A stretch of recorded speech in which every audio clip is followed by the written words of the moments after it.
Hello, good evening, good morning, good afternoon, good whatever time of day it is in your where you are. It's Do You Expect Us to Talk? I am not the host, but I am Chris, and joining us as always is Rebecca, Dave, and as we're returning back to Star Wars, Mr. Charlie Brigden. Hello. Yes. Good evening, folks. Oh, sorry, Dave, just cut you off. Oh well. I just didn't. Becca, Dave will get to talk in this episode. I consider all you guys my co-hosts, so there we are. Yeah, there's a reason for that, Becca. We are. that always does annoy me a little bit when Chris goes, we're I'm not the host. guests. You are my co-host, come on. We're regular guests. Very regular. Yeah, haven't missed an episode yet. I think in this case, you guys are my co-hosts, and Charlie is our extra special guest. Yes, that's the one. That's the Associate presenter. Associate presenter, that's the one. He one. And we're doing what the beardage. Yeah, we're doing the failed commentary that was Empire that was promised. Oh, we last got year. through most of this last time. We did. We got like 10 or 15 minutes from the end of Empire. And then we lost the recording. And we lost the recording. Thanks to my shitty software, but that's. So now we've got everyone in England recording this now. Everybody. Yeah, including the Queen, Samuel Jackson. Yeah. They've come on the live stream with their, with a wanked off finger and the plate performance, and they're recording. So we're doing The Empire Strikes Back, and then we're going to sort of finish up our Star Wars that we didn't finish off last time around with Last Jedi, and then Solo, because that's just come out not so long ago. So. And we did have a conversation. Yeah, we did have a conversation before we started recording as well, because we were asked only tonight if we would do a rankings episode. I think it's too early, but what we have said is if we're all alive and well and this is still carrying on as a show, we will do it the year after Episode 9, because there'll then be a dozen Star Wars films, and I think that's then getting to the sort of you've then got a bit of variation. You don't just have three trilogies or two trilogies, a partial trilogy, and a couple of films. Mm-hmm. So, yeah, there'll be a Star Wars ranking episode one day, but it's at very earliest it would be after Episode 9, and I actually think we'd probably do it the following year. Yeah, we'll see when we get there. But yeah, that's a long time away though. Episode 9. Well, it feels like a long time away. So shall we just crack on with it with Empire Strikes Back? I'm just double checking we are recording. Good, that's a good start. Right. Imagine we weren't after all that. Yes. Oh, we had a hell of a run at the end of Star Wars, didn't we? So I think we tried Empire twice, and we had The Last Jedi fail as well. Yeah. So we just gave up because we were struggling. We then had to record something to get a fucking show out, because otherwise we would have missed. So we just moved on and said let's come back to it around the time Solo comes out. Yeah. Oh. Which I think is probably best as well, because I think especially typically with Last Jedi is there's time for it to settle down, and a little bit of time to reflect and digest it. Yeah. Well, if we waited for fandom to settle down, we'd be recording it in about 2027. Yeah. I don't think that fandom will settle down with it. Star Wars. To be honest, most people who don't like it just don't like it. I mean, it's only that minority are shouting loudest about it that really are pissing me off, because you could be talking about any Star Wars product and they'll bring up The Last Jedi. I do wonder, just on a side note before we start, I do wonder, because we live in the age of Twitter and social media and all that lot, if it was as prominent, I mean, I can't remember where it was up to with the prequels and things like MySpace and whatnot. What it would we all had internet, but we didn't have social media presences in 2005. Yeah. We did. So I do wonder what it would if it had something similar with the prequels. Well, the prequels would have been destroyed. They were. It just wasn't as popular a voice for them.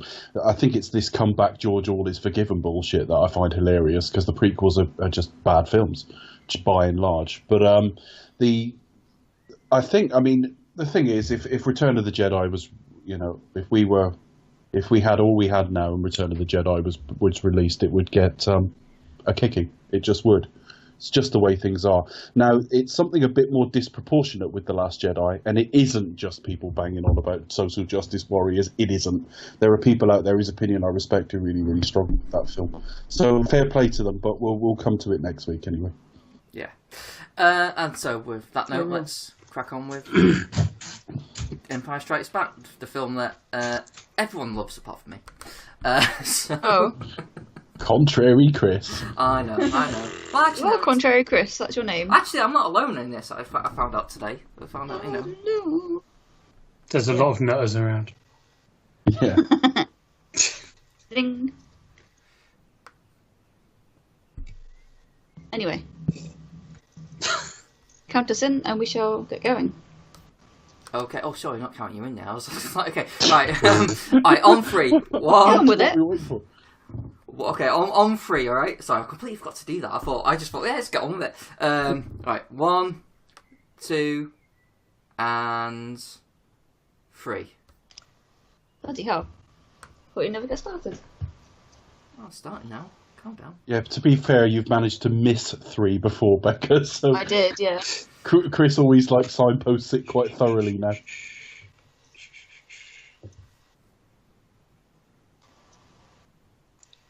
Right. 30th Century Bowl.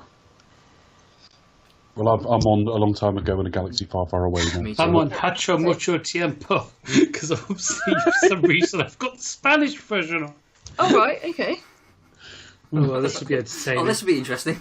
Yeah, could you do, tell us what it is in Spain?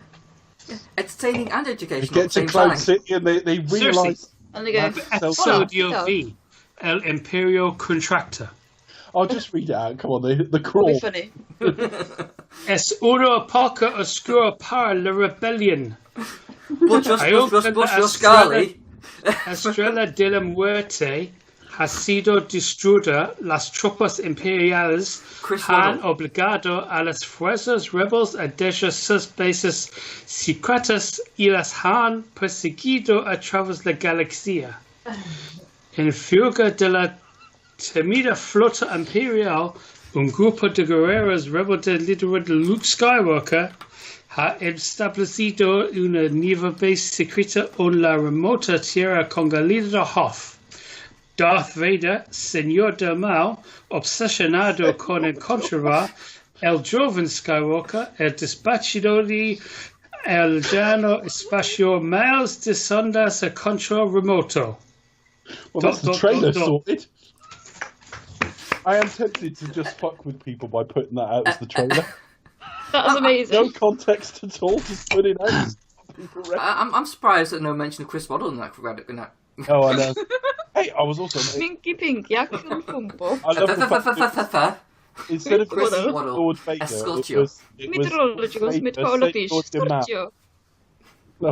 It's a shame it wasn't Senor Vader, but Oh, Senor Vader. No, I don't know what Lord would be in in Spanish. Yeah, I mean, I'm not like... Senor Vader. I don't know, I'm not fluent in Spanish at all. I mean, I don't know any Spanish, but by the sounds of what... Charlie's quite good at his pronunciation by the sounds of it. Muy bueno, there we go.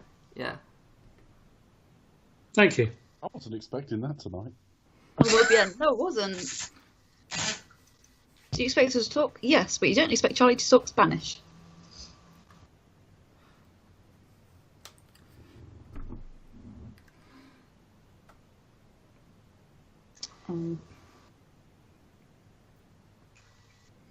Where did they shoot this, Charlie? Norway, Finns. I mean, it wasn't shot on Hoth. It's Hoth.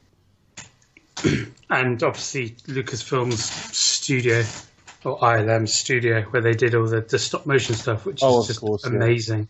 Yeah, that stuff is amazing. I don't know how. Well, because what they did is they they shot background plates in Norway, and also they shipped the full size probe droid over there, so that then intercut it with the model against the plate they'd shot versus the actual full size thing that they shot in Norway. So it's amazing the way those different shots were just completely different things, and it's seamless. It works. In fact, the thing that's dated worse are the Tauntauns. They've dated a lot worse. But again, the sound is so important as well. Sounds great, yeah. You hear the sound of the Tauntaun. It sounds so real, and the diddly sound of the probe droids. The Wampo is played by a man called Des. Des Lynam. Or O'Connor, one of the two. His name was Des Webb, and he had to walk on stilts. All right. I'm imagining if it was Des Lynam, he'd be quite a gracious host at his game. Which is why there's hardly any of the Wampa in the original version, because he kept falling over. Des wasn't available. He was presenting match of the day, wasn't he? Yeah, Charlie, wasn't you telling us on the last podcast? It's been that while about those deleted scene with the Wampas. Yeah, there's a whole subplot where the Wampas got into the base, and the rebels had to have a big kind of fight against them, and managed to capture a load of them and throw them in a jail type thing. And then there's a bit earlier later on when the Imperials invade, and they were supposedly misled into the jail where all the Wampas were and eaten. Just ordering a Waldorf salad there. And a screwdriver. Was it screw? Yeah. Yeah, screwdriver. That was it. Yeah. I'd have no idea what a Waldorf salad was if I hadn't watched that episode. Because he's shouting at him, isn't he? Celeries, apples, walnuts, grapes. Yeah, he basically tells you the ingredients. Yeah. I've never had one in my life, I don't think. There's got to be more to it than that. They don't just chuck all that in a bowl, do they? It sounds a bit bland to me. I'd be like, no thanks. Let's Google this. I'd rather have a bowl of chips, quite frankly. So we've had the crawl in Spanish and now a Waldorf salad recipe from Becca coming up. From Wikipedia, a Waldorf salad is fruit and nut salad generally made of fresh apple, celery, grapes, and walnuts. Just in mayonnaise, served as an appetizer or a light meal. So I think Basil Fawlty was pretty much spot on. Well, it wasn't him, it was the other guy. Not Basil, but the other dude, telling him how to make it. Yeah, the American guy. You'd hope he'd know what was in it. This is it. Variations include poultry, dried fruit, raisins or dates, yogurt, dressing, and zest of citrus. That's fun, folks. Well, that's it. Wow. So it is pretty arrogant to order something that's not on the menu, though, isn't it? Does that count as your fruit? Yeah. I mean, I don't know what citrus and your raisins. I don't know what Basil Fawlty's got on his menu. I don't know. You can just order whatever you want, but I wouldn't really want to eat at Fawlty Towers. No. Nor would I. All the food would be out of date now. It's 1970 odd, yeah. Yeah. Yeah, not right now. They have never ever recaptured in this series the sort of the chemistry between Han and Leia.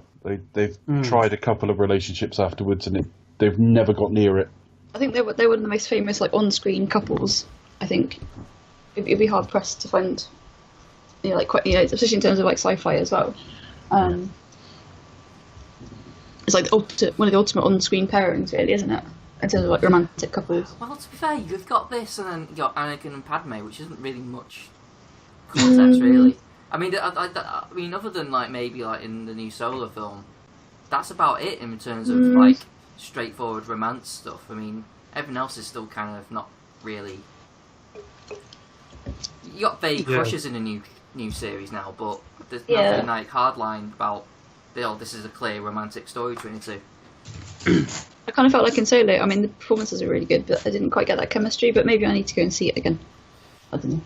Well, they weren't given a lot of time. No, exactly. They're separated very early in the film. Yeah.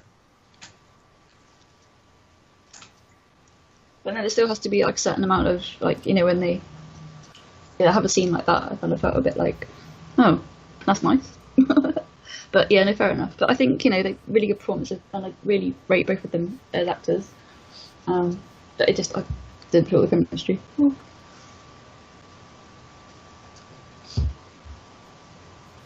Anyway. mean, it's essentially a pretty sexless universe anyway. Mm. Yeah. But just the dialogue's good in this film. Mm. Oh, yeah. And dialogue is not normally Star Wars' strength. What with classics like I Hate Sand? I wish I could wish was the best one.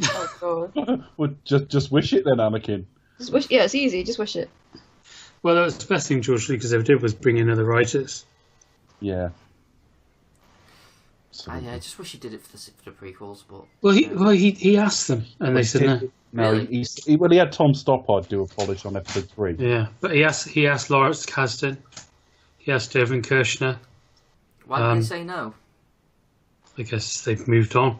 Well, I mean, Not paid it's enough, partly maybe. that I don't know when he asked them though. I mean, if he asked them after episode 1, they may just have thought this isn't. No, he asked before episode 1. Okay. Because he asked Lawrence Kasdan to write episode 1. Yeah. But That must be a bit of a kick in the teeth, then, isn't it? Sort of, well, come on, you write your Star Wars for me. Nah, and then as soon as he leaves, it's like. I was going to say now Lucas is gone. Yeah, all right. Yeah, I'll do it now. So, did they have a falling out or something? Must have. I don't know. It's weird. well, Lawrence Kasdan was a director by then. He was directing all sorts of films. He did like Wyatt Earp and things like that.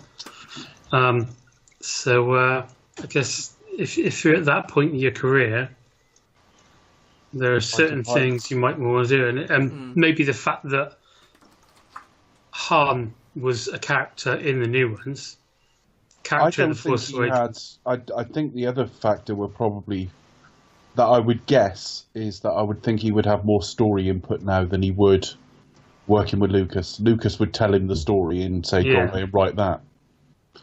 Whereas now Kasdan would be sat down with JJ and others and actually thrashing out story beats. Yeah. I mean, maybe Lucas would let him involved like that. I don't know. But we know Lucas is very They had a pretty good... Because do you remember there's recordings and transcripts of when they had story conferences for Raiders of the Lost Ark. Oh, right. I haven't seen that. And it was Spielberg. It was Spielberg, it was Lawrence Kasdan, it was Lucas all together. Oh. Because I might be doing Lucas a disservice there. Maybe he is more collaborative. Yeah, but I mean, if you're coming back to a franchise, with not only potentially more story bit, but also the opportunities. I imagine because the Solo film was being set up by George Lucas originally, so it was probably a contractual thing. To be honest, that doesn't surprise me because, and this isn't a spoiler for what I think of the end content of Solo, by the way. This is not just as a concept. Solo is a very George Lucas concept of a film. Yeah. Because I think George Lucas consistently kept going back to the same well and making the universe smaller. I don't think George Lucas would have come up with a Rogue One. Right, no. But he would come up with, let's see Solo when he was younger. I'm so only surprised he weren't a little fucking kid knowing Lucas. Yeah. Although he was nearly a little kid in episode 3. Yeah. They nearly had him on the Wookiee planet. Tantive 4. Oh no, possibly. I thought he was going to be on the Tantive 4 at the end. What you've just said makes more sense. Yeah, on Kashyyyk. I mean, that's what I thought. Yeah, I'm pretty sure that's right. That he was going to be on Kashyyyk. Okay. Because you had Chewbacca there, and it would have that was cemented how they became friends. Yeah, they would have when Chewbacca would have taken a little young Han. Okay, but they didn't do that in the end, and what a relief they didn't. Yeah.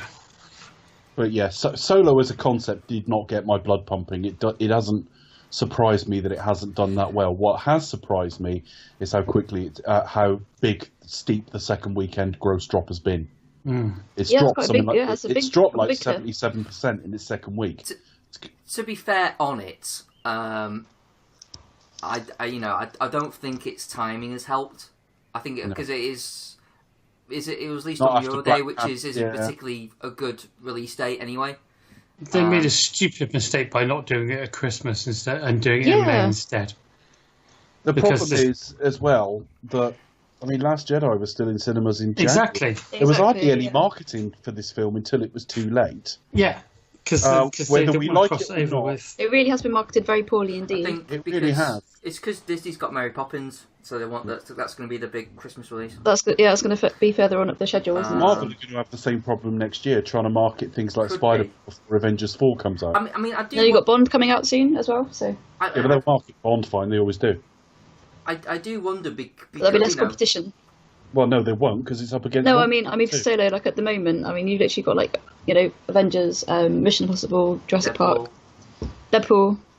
Yeah, I quite like. I mean, I know it's always been released in main franchise, but I do.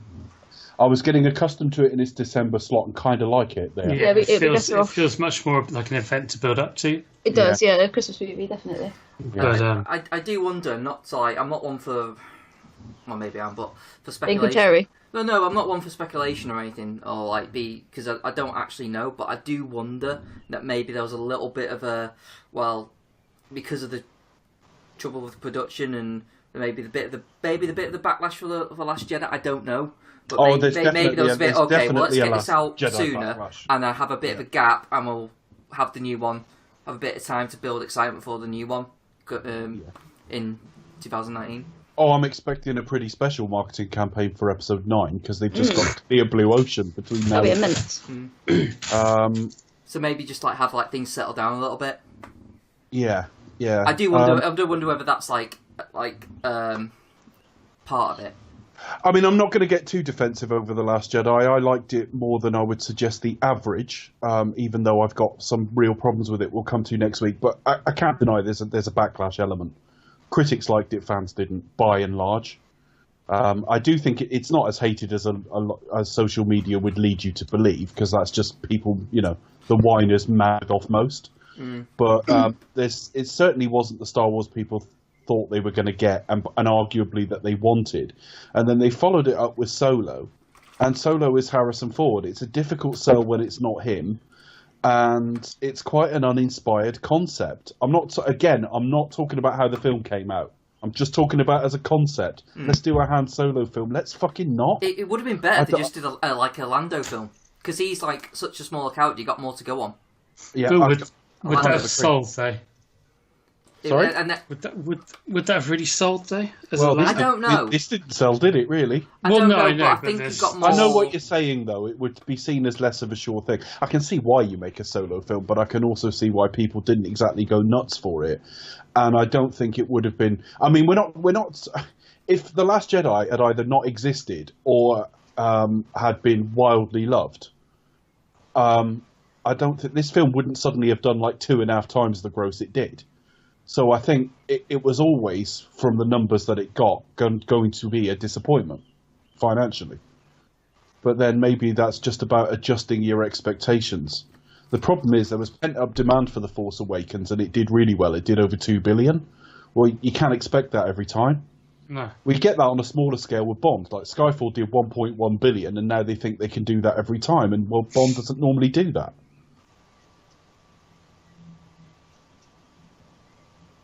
But anyway, funnily enough, we didn't talk much about Hoth then. It's part of the film I've never wildly enjoyed. I've always been a bit bored by it. Goes on a bit too long. I've still been amused they spell the name for a cold planet with hot and a H on the end. Which I never even picked up as I think this is I think it's what I mainly trip up with this film, because I think it just seems to take a while to get going. And I just seem to be... It does. I just kind of lose fair, they all... 3 does as well. 6 does as well. Jedi. Yeah. They spent altogether far too long at Jabba's palace. But, possibly. I don't know. I always found that flowed a bit better for me. But behold the moment where Luke gets something put into his personal spank bag that he'll never shift. No. Look at that with the hands behind the head there, like he's getting a blowjob or something.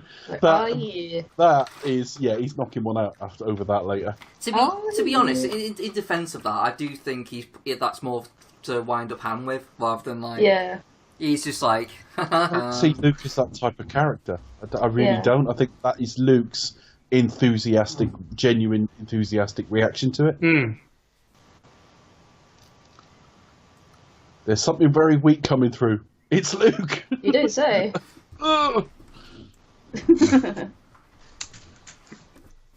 Actually, Solo was probably the first film without those two droids. Yeah, I think it was. Yeah. Yeah, very interesting. You see, similar ones, but I think the format's going to be. I think we saw like an R4 unit or something. Yeah. But, I presume they're just going to have like a different wacky droid each time then. Wacky droids of the week. Because you had K2SO in Rogue One and the L3 in this film. L3, yeah, L3 was really good. Yeah, I quite liked her, but she wasn't too much of the film either. They didn't overuse it. No, they didn't overwork it. And I honestly think get on that. with it, but Yeah, but I figured you wouldn't, and I actually think it's the franchise poking fun at itself. I do. Yeah. Oh, exactly. Yeah, it can laugh at it. Yeah, I think it's just going. Well, we'll put a social justice warrior one in. She's only, and actually, it kind of makes a kind of sense because it does. They're sentient and even feel pain in this universe, and yet they're slaves. Yeah, and they have restraining bolts now, and it's not a big part of the film. It's just played for a few laughs. But then when she's like rebellion, you know. Yeah, I liked it. It's fine. This is a real step up in scale, isn't it? I think we take it for granted. Just seeing all these huge crafts with the little TIE fighters around it. I mean, obviously it's not as big as Death Star, but this thing is massive.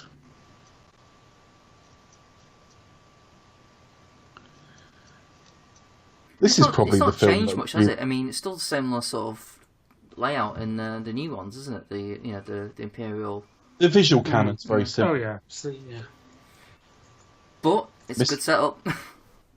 Mr. Bronson, I don't know what he used to teach at Grange Hill. Is he doing double maths on this? It's really weird, isn't it? It's all these like Michael Sheen, famous actors from the 70s or whatever, and it's like. Oh. I mean, he played Bronson, who was the closest thing a sort of kids' school-based drama has to a villain. And then he's a member of the Empire here, and then he's Hitler in Last Crusade. Like Spielberg spotted him and thought, oh no, Lucas spotted him and thought, you're good at playing a bastard.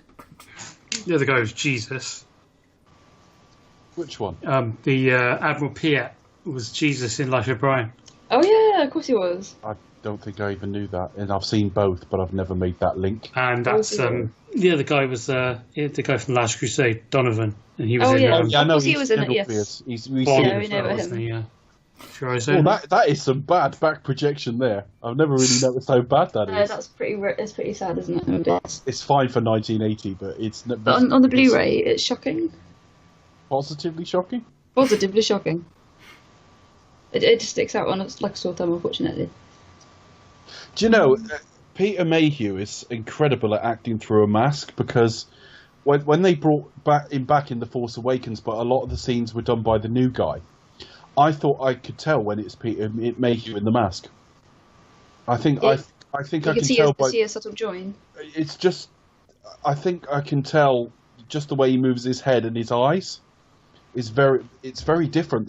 You can tell the new guy isn't Peter Mayhew. They didn't have the same like mannerisms or like the bit and the craft at the end of the. Anytime he sat down, it's him anyway in the Force Awakens. I don't think he's been used since then.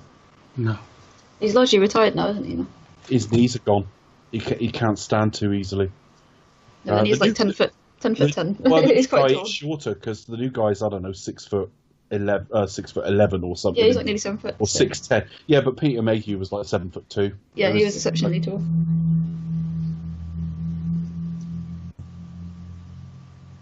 This is Vader's film, though. But it is Empire Strikes Back after all. Senor Vader.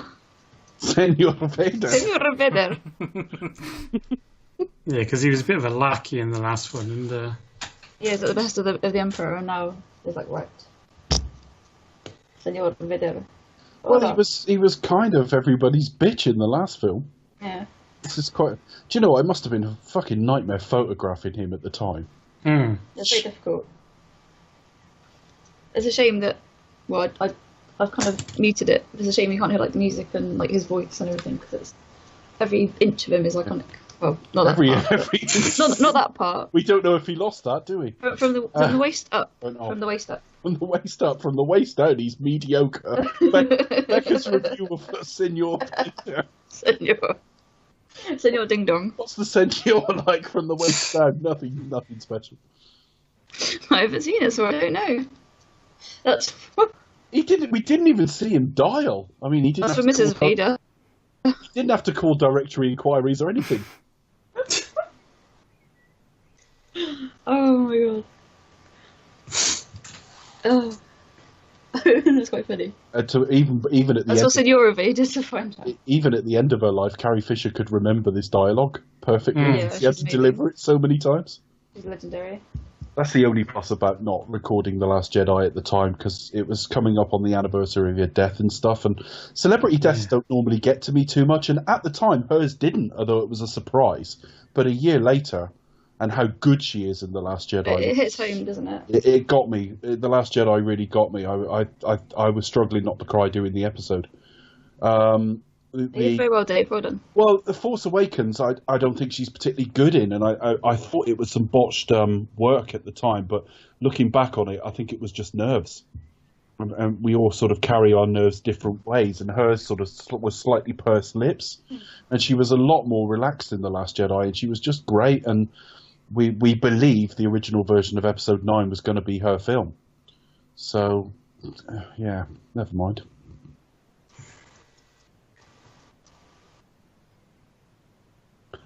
That's actually brilliant aim from that distance. I know they missed, but they missed by like a few feet from hundreds of miles away.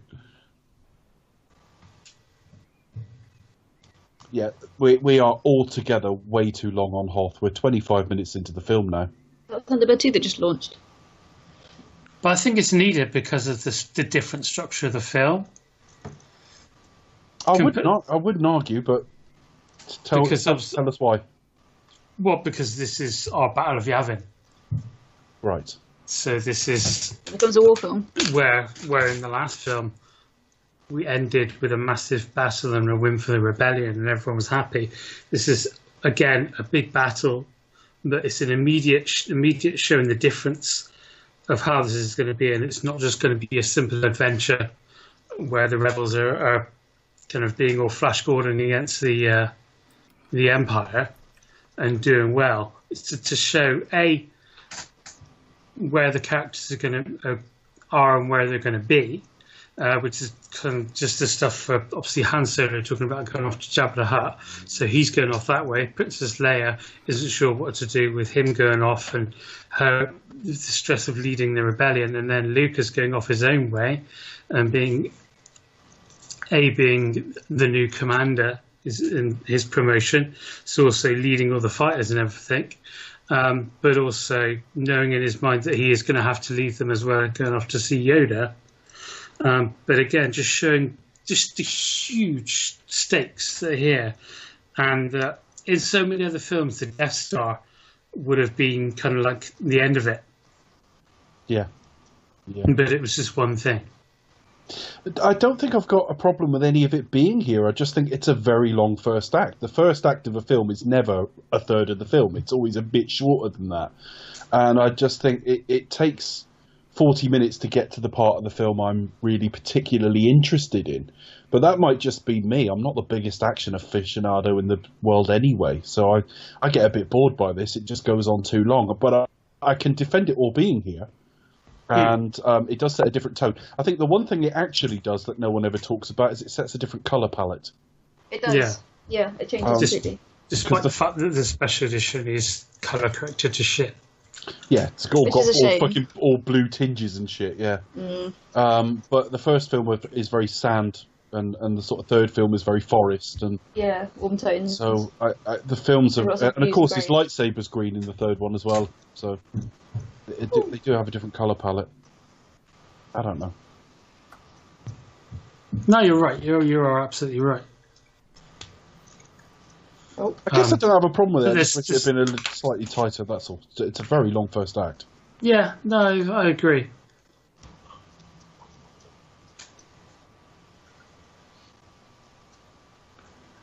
You think with, you think Donovan would just have a word with Hitler in Crusade. They used to work together. Excuse me.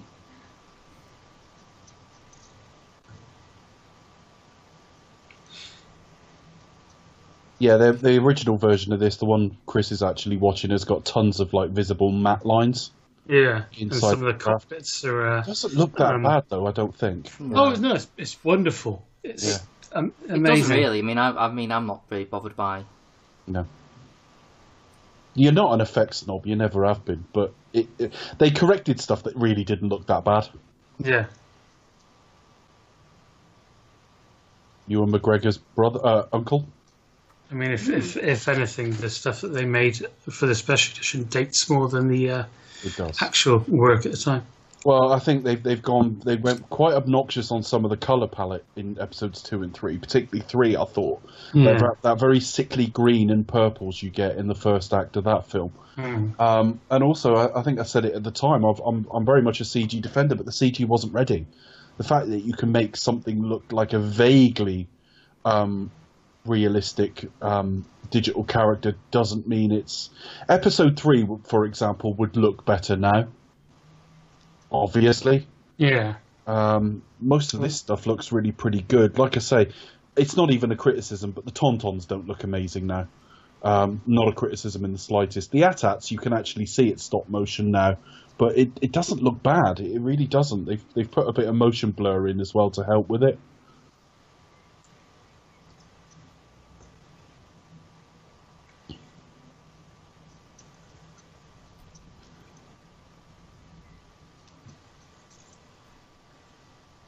I would still think a lot of the designs of all this would have been led by Lucas. Yeah, absolutely. Well, I mean, you had Lucas, and then under Lucas you had Joe Johnston and Ralph McQuarrie. Is that the Joe Johnston? Yeah. Director of Jurassic Park 3 and Captain America, First Avenger, and The Rocketeer, of course. Yeah. I love The Rocketeer. I still haven't seen it. We talked about this on a much earlier series. I think it might still be on Netflix. I'm not sure. Is it? I'm gonna have a look. Dalton. I know. Dalton's fantastic, and he does an outrageous accent in it as well. He does a good villainous Errol Flynn. He's not actually Errol Flynn. It is basically evokes Errol Flynn. Yeah.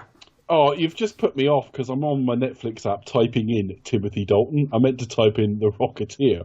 Oh. Well, it might pop up still. Well, you'd still be in there if it's there. Yeah, what else is on? The Rocketeer's not on there. No, it isn't. You've got a copy of The Rocketeer. Write to us and expect us to talk to you. Might be on YouTube. I'll find it. I don't know if Charlie agrees with me. It's not birthday present, Dave. I don't know if Charlie agrees with me this, but I always like the score for The Rocketeer. Oh yeah, no, it's really good, James Horner. Yeah. Well, it doesn't surprise me that he's such a good visual stylist then, because, I mean, Captain America the First Avenger is one of the best looking Marvel films for me. One of the best looking Marvel films. A lot of that's period detail, but he really puts, the right physical tone and filters and everything into it. I'm surprised he hasn't had a better career than he's had, actually. Not that he's had a bad career. But I think he's just been a bit of a mixture of all sorts, and he's done a bit of directing, producing, sorry for the typing, I'm just gonna have a look for him, see what else he did. What else did he do? Yeah, because he did... he did The Wolfman. That wasn't very good, but again, it looked amazing. He did Jumanji. Right. And Honey, which I never bothered seeing Jumanji because that was right in the middle of a period where Robin Williams was like sticking out sentimental shite all the time, and I doubt Jumanji was, but it was all around the era he was doing stuff like Patch Adams. I mean, he's kind of rightly lionised now because he was an incredible comedian and a really good actor, but there was a period of time where it was a bit like Eddie Murphy is now. Every time, everyone rolled their eyes every time, like, Robin Williams put a film out. It was like the Patch Adams and... Yeah, it's right in the middle of that period. But even then, you had, like, Good Will Hunting in the midst of that. He did. Yeah, that was a really good film. But we knew he was playing a straight role in that, so... But yeah, but I mean, The Wolfman is a good-looking film. It's not a good film, but it's a good-looking film. It looks very stylish. What's he doing? He's attached to a Chronicle of Narnia film. Oh! I don't know, is this going to be another reboot? It's Hidalgo as well, which is quite good. That's a beautiful looking film. Yeah. Jurassic Park 3. It's very emotional.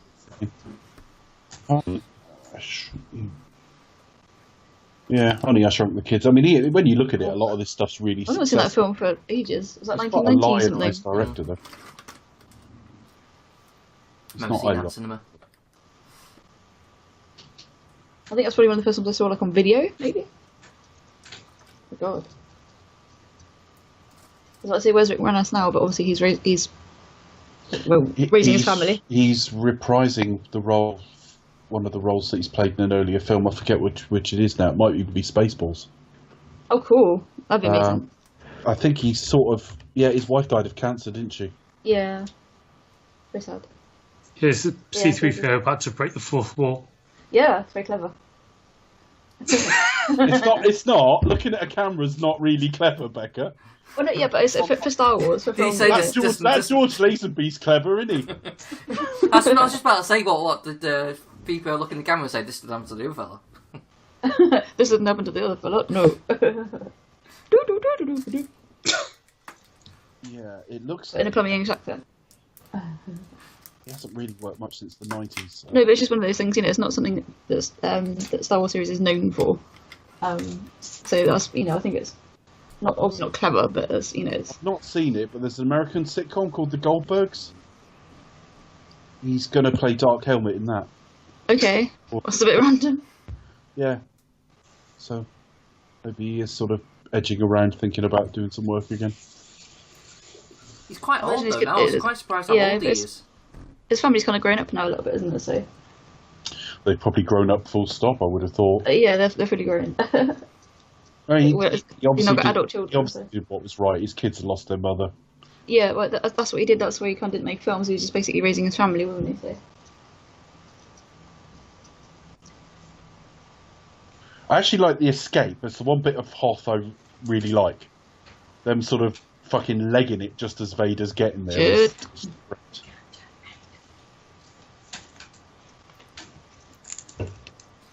Yeah, it's that like that tropey thing of like shit, the danger's coming and the tire's broke, so you have to fix it quick, run away. Every time I see the word rendezvous written down now, I hear it as rendezvous in like Sylvester Stallone's voice. Rendezvous. Does it make you smell mainly? Smell mainly, yeah. Smell mainly. I don't think Becca will ever not laugh at that. They did some colour correction here because on the original cut he looks very basically black R2D2 on the blue panels. I'm glad I specified that it was R2D2 that looked black in the original cut. Not that suddenly Luke was played by Billy D. Williams. We're not racist, folks. Honest. I always find it convincing when racists say they're not racist and say honest afterwards. Just I was only being facetious. Just so you know for certain. We are not racist. I'm not racist, but I think all black people should be slaves. Okay, I think we've opened a can of worms now. Let's just Let's put that in the trailer. I don't really think that. Well, no. Slavery's too good for them. These things. I'm gonna put that. That'll be in the trailer after the bit of like Charlie. No, I think we just need to leave the bit in Spanish. I think that was hilarious. That will confuse the shit out of people. Apart from any listeners who come from Spain, but I think Charlie's command of the Spanish language is immense. Well, he was reading it. I know. But his pronunciation Charlie, really can you good. do it in Mandarin now? I always liked this. That was three-dimensional flying 2 years before Wrath of Khan. Yeah. Because everyone always goes about Wrath of Khan saying, "Oh, the Earth is rubber," but that was before. They always fight in two planes, in two planes in space. Yeah. So it was good. But I love all this stuff. This is very indie, actually. Yeah. Up as you go along, and it all going a bit wrong and shit. What now?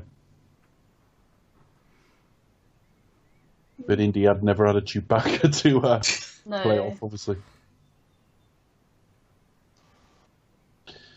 The one thing that has sort of definitely sort of increased is this tendency at USS Enterprise style for everyone to fucking wank off over the Millennium Falcon. It's a cool ship and everything, but Christ Almighty, I thought Oldenreich was going to get his dick out in the new one and fucking jerk it off.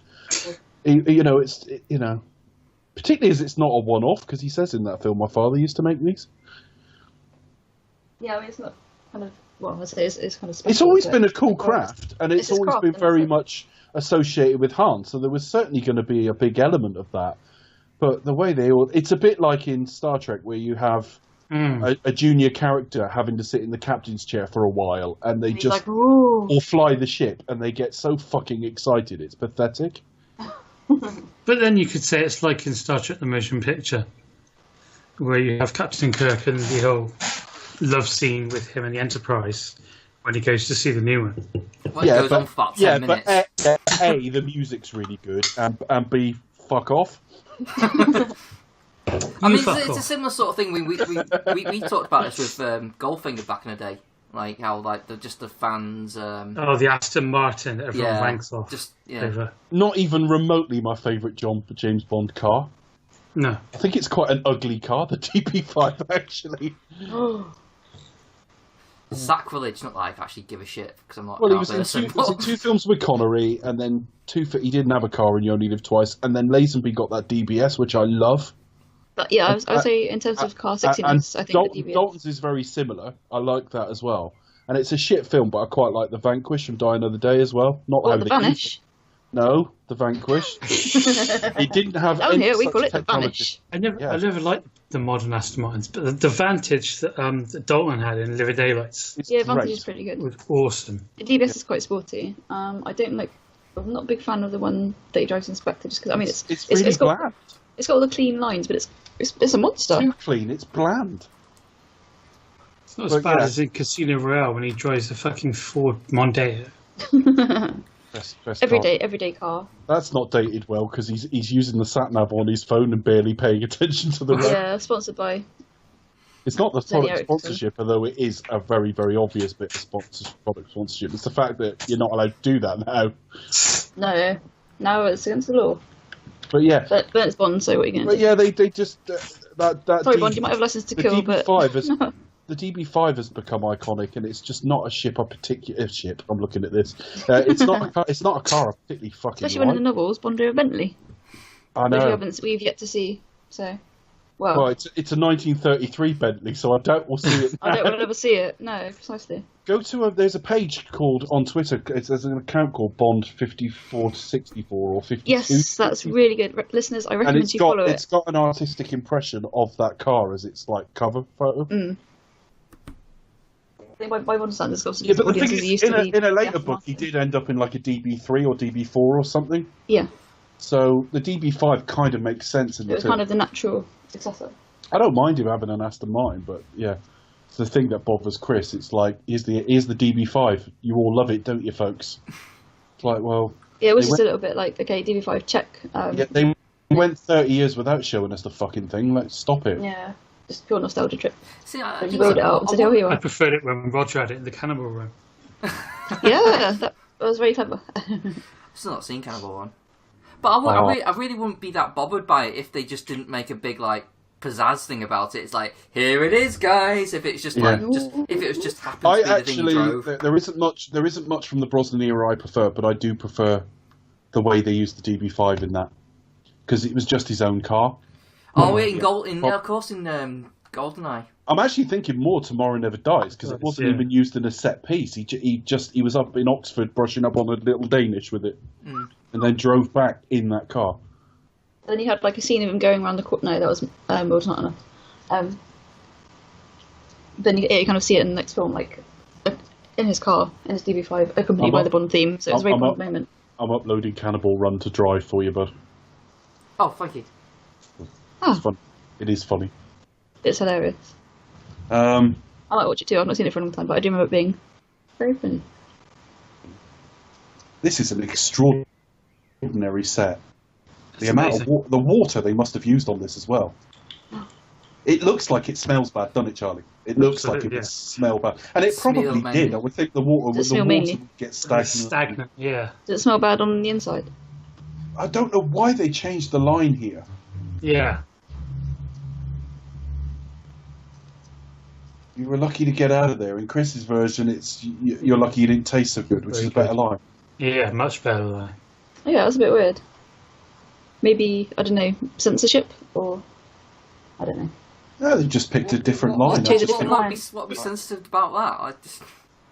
You were lucky to get out of there. Tweet Mark Hamill, ask him, see what he says. He did it in other films, because he did it in Return of the Jedi. Where Han is trying to save Lando in the beginning, and he said, I can't remember which line is which now in terms of original and redo. The original one was, I thought your line is, all right, trust me. But then the new line was, I can see a lot better. What? What was it before? Sorry? It was, trust me. Yeah, that is a better line. Although it's not as bad a switch as that one. But the kind of... Well, I love that choice to show the back of Vader's head. There's more character in that, isn't there?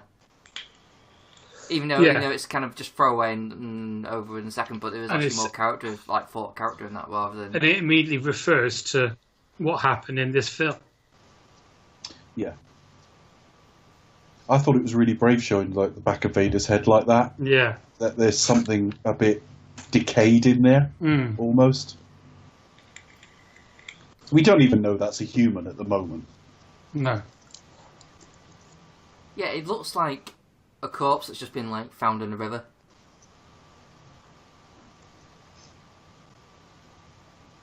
What's wrong with the hyperdrive? It's refusing to do anything till it gets equal rights.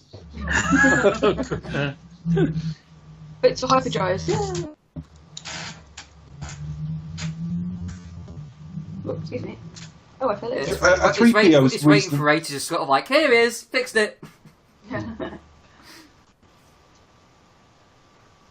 They used 3PO okay in this film. It got really funny in the later films, just trying to crowbar him in.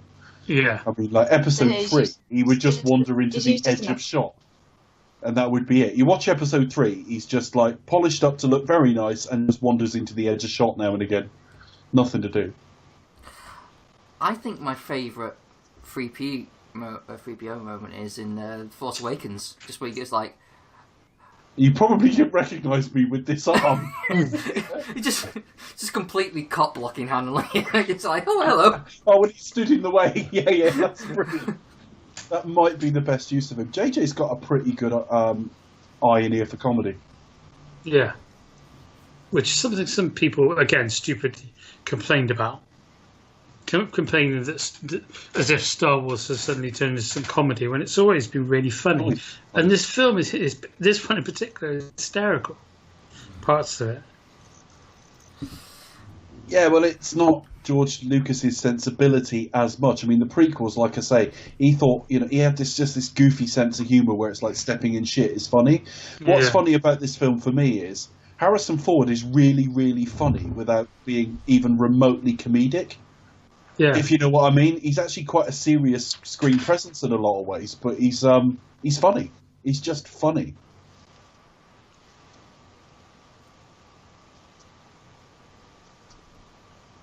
Yoda, back before he got a digital makeover. What is like the real Yoda? Because I'm a bit confused with this in the prequels, because in the original one he's got a little bit of a funny sense of humour about him, and he's kind of has like the old like the Yoda that he is now currently in the Last Jedi when he has that cameo. Well, the point is, he's had 30 years as a hermit, and for those, if you don't like The Last Jedi, fine, don't have a problem with that. But the dumbest complaint against that film is, oh, they changed the Luke character. Well, you might just change a bit in 30 years. He's had 30 years, and he doesn't have the same weight of responsibility he did before. Bear in mind, he was like basically Grand Poobah in the prequels. So there was a weight of he can be like a slightly eccentric old man now. I guess that explains it. Yeah, it does. I just wondered whether that was just like a character continuity thing. Well, I don't think Yoda's particularly well written in the prequels because you've got all this, miss them not, mourn them not. He lacks any empathy at all. Well, he's one of the Jedi, so he's got no choice. The only he's bit, got to toe the line, really, hasn't he? the only bit where I felt he was Yoda was where episode 2, where he goes in to sort of say we're missing a planet, and he said lost a planet, how embarrassing, or something like that. And I thought that's very Yoda-like. And they were really overdoing that vocal tick as well of his around the perimeter, around the survivors of perimeter create. It was really overforced. It's perfect here. Putting not intended. Said overforced. Yes. Sorry. This is quite an incredible puppet, actually, because there appears to be there's even a bit of life in the eyes. I suspect that's lighting, the way they've actually lit his eyes. But because I could see it there. I mean, it's a puppet, but it's not. It's a combination of voice, puppetry, and direction, and lighting, and everything. It all comes together. Yeah. For Yoda. The thing is, there was so much digital stuff in the prequels, you couldn't really have a puppet in the middle of all that. It wouldn't have looked right. And the episode 1 puppet... It was like a thumb. The episode 1 puppet was awful. That was a bit dodgy, but maybe they thought, oh, well, that'll force us to go into CGI Yoda.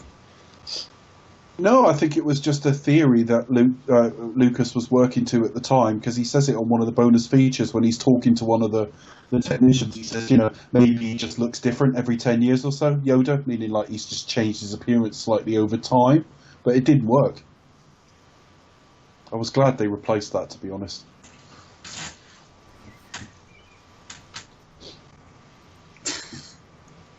Has anyone ever read like the Star Wars novels that go? Yeah, fair bit. Are they any good, Charlie? I know you might have. I don't know if you talked about this before. They're alright. They're not brilliant, but there's quite a lot of them though, isn't there? I mean, so I don't know why. Because there's tons. Because they have one thing, and then when Disney bought Lucasfilm, they kind of put it all back and said none of it was related to the films. And then now the new books that they're doing are under Disney, and some of them are okay. There's like a couple of good Princess Leia ones, but none of them really capture the characters the way the films do. Yeah, no, I can imagine Or it's like hold right, the interest for me. That's the thing. Big Star Wars fans spent years reading all this stuff and investing in them, and then Lucasfilm said that gets the fans off on the wrong foot anyway. But if you're going to make Star Wars films for perpetuity, you can't be hemmed in by the canon of it. I see why they got rid of it. But I mean, there was a sequel trilogy of books, the Timothy Zahn sort of Heirs to the Empire stuff, and of course they've just been wiped away. And yeah. I can sort of see why people are pissed off, but it's the same sort of thing in Star Trek fans that don't like the reboots, and it's like, I mean, you could have met them halfway and said, all right, well, they're not canon, but we're going to take some key elements from them, like the things. Well, they will. You know what I mean? Like there could have been things we could have that would have kept fans happy, and I think the one of the popular ones wasn't Luke have a Jedi wife or something like that. But I think for Mara Jade, but I think fans need to realise generally, us included, that any form of art isn't about appeasing fans. Yeah. It isn't just a tick box of, well, we want Luke to have Mara Jade, and we want him to have a new Jedi Academy, and we want him to have this, and we want him to have that. It's not a fucking democracy. We don't vote for what we get. I do think. I mean, You're perfectly entitled I agree not with Dave. to like it. I agree with that, and I do think that. Speaking as someone who is a fan of stuff, particularly the Bond films, right? Yeah. I do appreciate the idea that we don't know necessarily what we want till it's there. Everything's through the prism of what we know. The best example from that is Bond, where you look at who should be the next Bond, and it's the same 4 or 5 tired names. and it's just people just feeding off each other. All those actors are too old. Most of them are wrong for it anyway. You know what I mean? Yeah. And it's just because. I think that's if probably... people had the same inventiveness as creators, they'd be creators. They're not, so they don't. Do you think? I mean, I know you've made the criticism that, well, not only criticism, but that generally Bond fans are a bit more like conservative, a bit more. They're a bit more precious with the material. Do you think that goes to like fans of any series? I think so. Like Star Wars, Star Trek. I think it fits with Bond fans because of what Bond is. I think I didn't mean it from a voting perspective at all. No, that's what I'm going with. Having said that, I bet of all the major fandoms, there are more Tory party voters in the Bond fan base than there would be in a lot of others. Yeah. But I think there is a degree of, I don't know, people just want their little... The Bond films, people miss their formula and stuff like that, and I don't think Star Wars is quite that. I think people just like what they're familiar with, so it's like a warm blanket, isn't it? Once you change it, it's like, no, you're kind of messing it up. And I think people just like fucking whining because The Force Awakens was what they knew. Yeah. And then The Last Jedi is like a heinous crime for daring to be different. And I will have criticism of that film. I'm not a complete defender. No. But in ambition, I'm very two minds with Last Jedi. In fact, I've got a very complex opinion about it. So have I. But I'm very positive on the attempting to slightly rewrite the language of Star Wars a bit, and attempting to. I mean, it's referencing different things instead of being like a Flash Gordon thing. There's a lot of Battlestar Galactica in The Last Jedi, and stuff like that. And you know, everyone's criticism is Disney will play it safe. I'm sorry, The Last Jedi is not playing it safe at all. Doesn't mean you have to like the end result, but I like that they had a go. And you know me, I talk like this all the time. I'd rather have a go and slightly fail than not have a go. And so The Last Jedi gets a sort of slight thumbs up for me because fair enough, you had a try. Yeah, I think I follow the same policy as well. I don't think it all succeeds, but like art doesn't. It doesn't always completely succeed. You have to or like push forward to a degree to keep moving, to keep evolving. You can't keep doing the original trilogy, rinse and repeat. Yeah. Again, you can. I mean, it's nice to go back every now and then. I mean, like a Bond film. It's nice to have like a generic Bond film. It's just sometimes it's just that's nice, and then do something a bit different. No, I prefer it when he goes rogue and it's personal this time. God, can't be dealing with that again.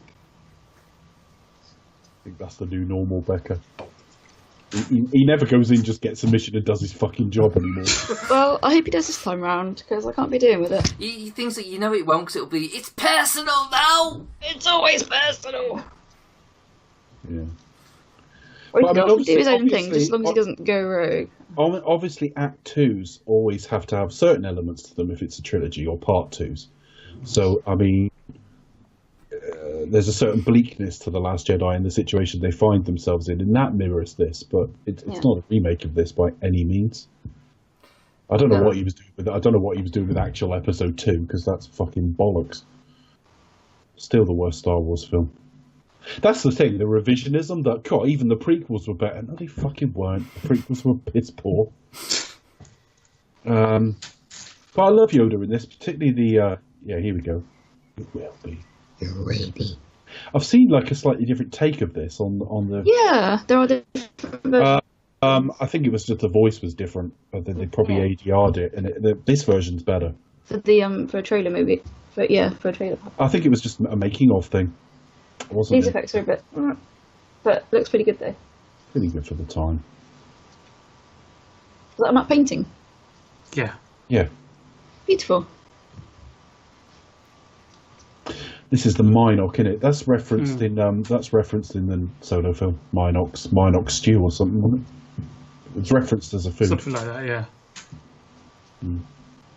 This always used this. For a long time, I never didn't jump at this.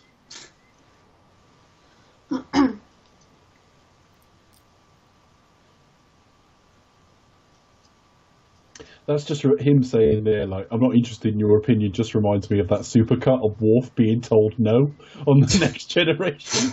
There's a supercut that goes on for several minutes of him suggesting stuff, only for everyone to say no. Is there one of like Wesley being told to shut up? Shut up, Wesley. So. Yeah, there would be. I would think.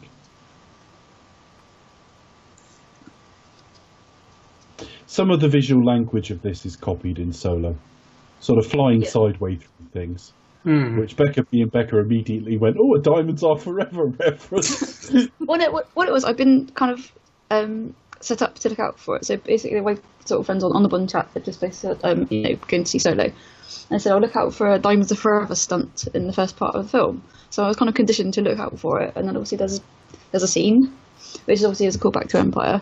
But because I had this on my brain, I was like, there's the stunt.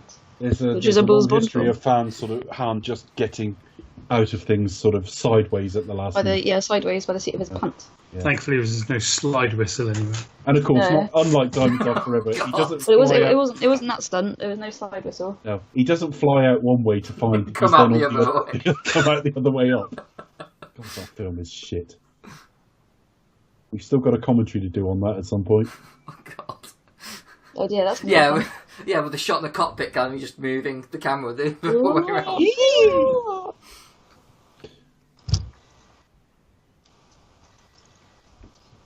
Well, I think this might be my favourite act of any film, or the 2 and 3, the second 2 acts of this film, but of any Star Wars film. It's just bleak, and there's quite a lot of sort of gallows humour in it. I think that's the one thing that I'm not going to keep going on about The Last Jedi, but I think it's one of the things that hasn't been recognised about The Last Jedi enough is it's quite funny in places. Oh, absolutely, yeah. And this film is too. But it isn't goofy. It isn't, look, I've tripped over or I've fallen in shit. It's organic to their situation. Whereas, you could almost think Lucas thinking, well, there's not enough humour in this, let's have Jar Jar step in some shit. Yeah, because Luke is really funny in The Last Jedi. Luke is, yeah. There's almost a bit of Yoda in here. I think I've always rated Mark Hamill a lot better an actor than most. Because he gets a lot of criticism for these, particularly the original trilogy, and all this stuff, and being whiny. But I mean, the character is meant to be quite wide-eyed, and you do see a progression through to episode 6 and the way he is in that film. And he's a lot stiller as an actor by then as well. And he carries Return of the Jedi. Yeah, he does. And you look at this film here, he's acting with a, he's acting with a puppet. He's on this set effectively by himself. Well, you need to look at his performance in Star Wars and then look at his voice acting as the Joker. It's he's night and day. Yeah, he's pretty much, and also he's pretty much. Well, you wouldn't guess majority everyone's favourite Joker, more or less. Sorry. He's everyone's favourite Joker, more or less. More or less. I mean, obviously, I think Heath Ledger will probably take that mantle to a degree. Yeah, but I mean, in terms of his voice, he's right for certain takes on it. I mean, they cast him in The Killing Joke, and I don't hear that as a Mark Hamill take on the Joker in my head.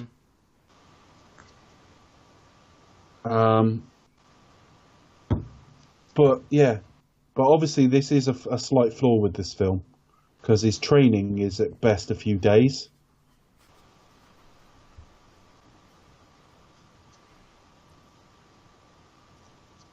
So and his training does sort of seem to be just a lot of beware the dark side, and do some running.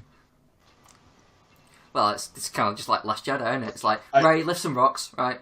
Yeah, you're done. Well done. Mind you, she's got the books to read. She'll be doing her book learning. Yeah.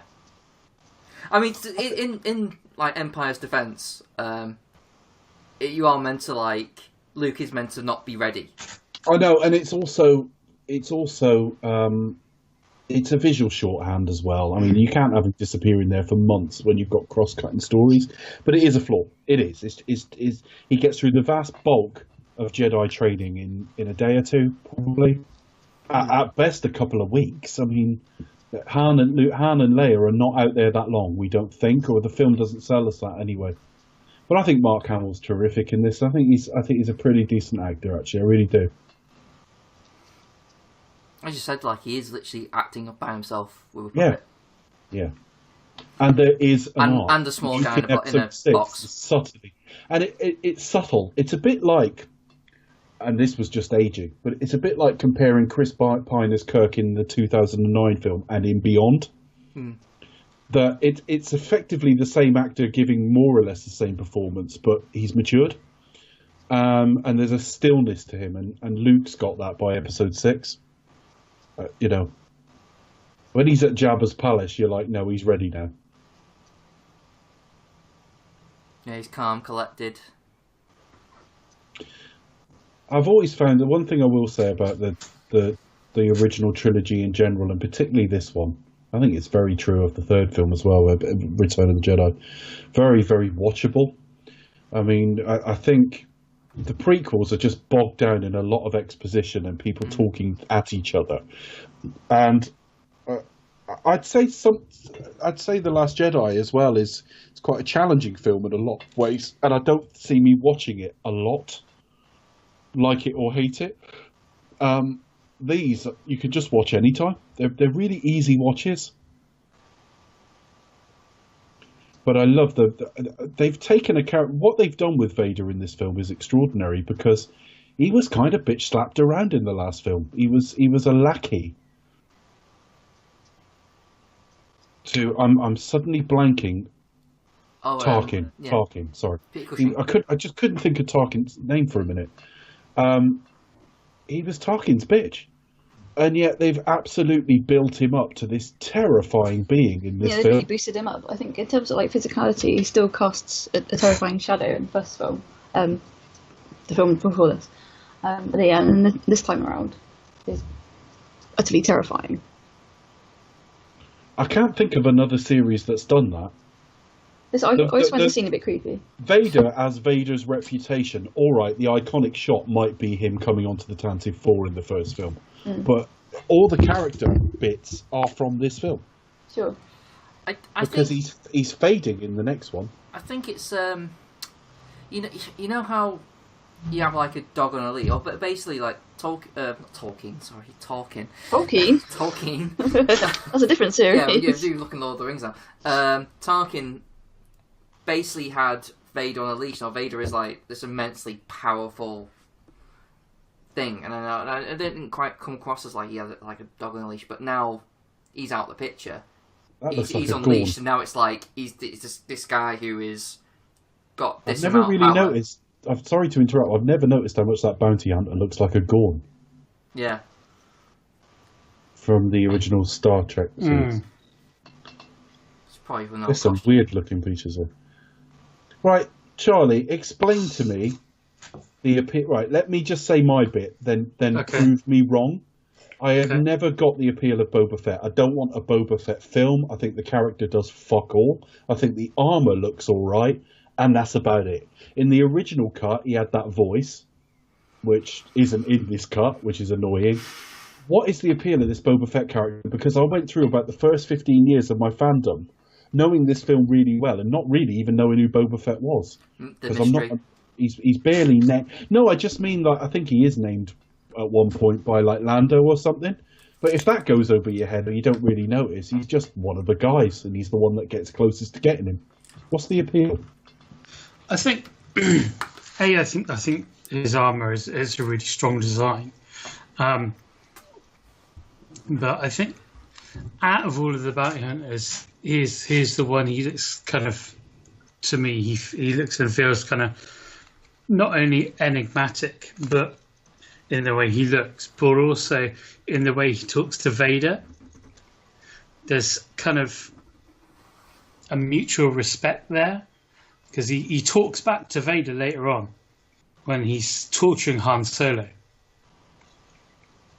He says, he's worth a lot to me. He says he's no good to me dead. That's it. Yeah, and he's essentially talking back to someone who we have seen throughout the film choking people for insubordination. So it's almost like the little bit of and again, it's what dialogue does in this film. That plus, I think, design gives him a reputation and just adds a little bit of mystique to him. I think part of the problem is because he didn't resonate with me. when you suddenly see like a ton of like excitement over something, where it's an element of something wider. So obviously the Star Wars trilogy and this film in particular, and you grow to love it without ever really even registering this character, and then you notice everyone's getting really excited about him, and you just go, well, like, why? He's not even something I registered for years.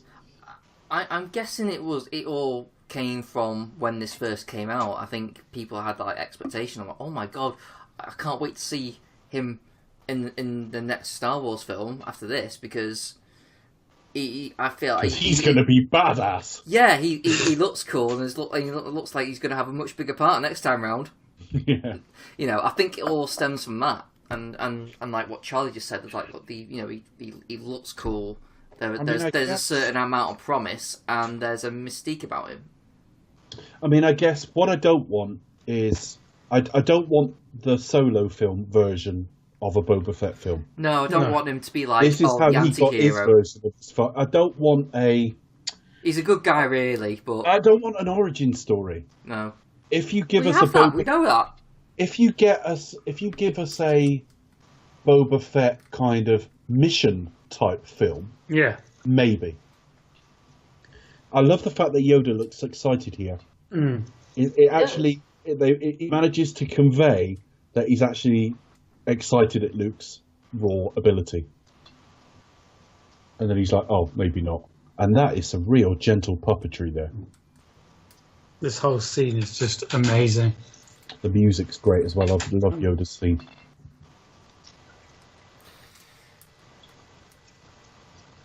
I had it as my ringtone back in the early 2000s. Wow.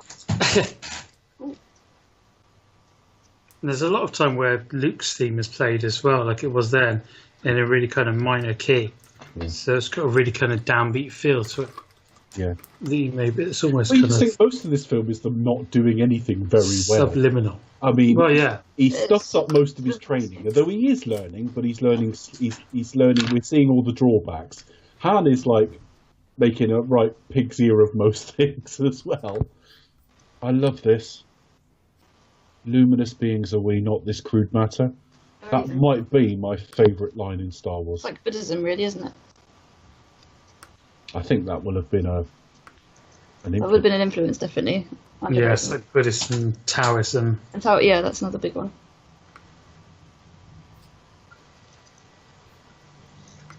Also, essences of Shakespeare. Yeah. But again, it kind of feeds into that thing in The Last Jedi again about failure. Remind me. And about the kind of about the benefits of failure. Right. Yeah, failure is the best teacher. Yeah. Really, well, if you have the capacity for it. Which means I'm about to be awesome with women. if that's true. Like I said, just be friends, you know? Yeah, but you said that off air, so be careful. Yeah, I meant to say something stupid off air, and yeah, she did. It didn't come out like the way I wanted it to come out. To me, that was just something we were talking about, and Becca said, and I mercilessly took the piss for 3 or 4 minutes. So, just an ordinary day, or did you expect us to talk for you? I can't really give you relationship advice, so... I love this. This is amazing. He looks so serene. Well, this is what we lost from the prequels when he was jumping Sonic the fucking Hedgehog. I almost feel like the moment Yoda gets out a lightsaber, he's kind of failed. He doesn't. That's like that's his last resort, isn't it? His ultimate, you know. I just don't think he should be using one at all. I think he's beyond it. He's beyond it. Yeah. There is a life in that face I love. I need to watch Last Jedi again because they went back to a puppet in that, and I'm not quite sure it looked right. I think it's kind of okay because it's like Force Ghost, so it's like yeah. So the lighting around it's different, so yeah, you get away with a lot of things there. I need to look at it again. Yoda's fuller in the face than he often gets animated. when you look at that. Yeah.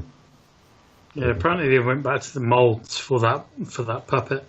I might watch it in the week because I thought it looked great. It might look perfect. It was just. I tell you what, I might have been responding to. I might have actually been going, "Is that CG or a puppet? Have they CG'd it to look like the puppet?" If you know what I mean. Yeah. So it might have been that made me think that doesn't look right because I was trying to figure out what it was. To me, it was like, oh, that's old Yoda. It just felt like from the original Yoda from the original trilogy because of the puppet, and also how he acts.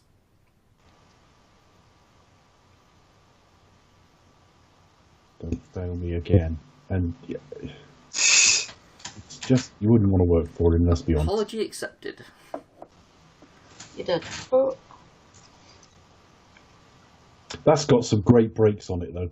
And some absolutely, yeah, and probably some mattresses on the underside, so it lands nice and gently.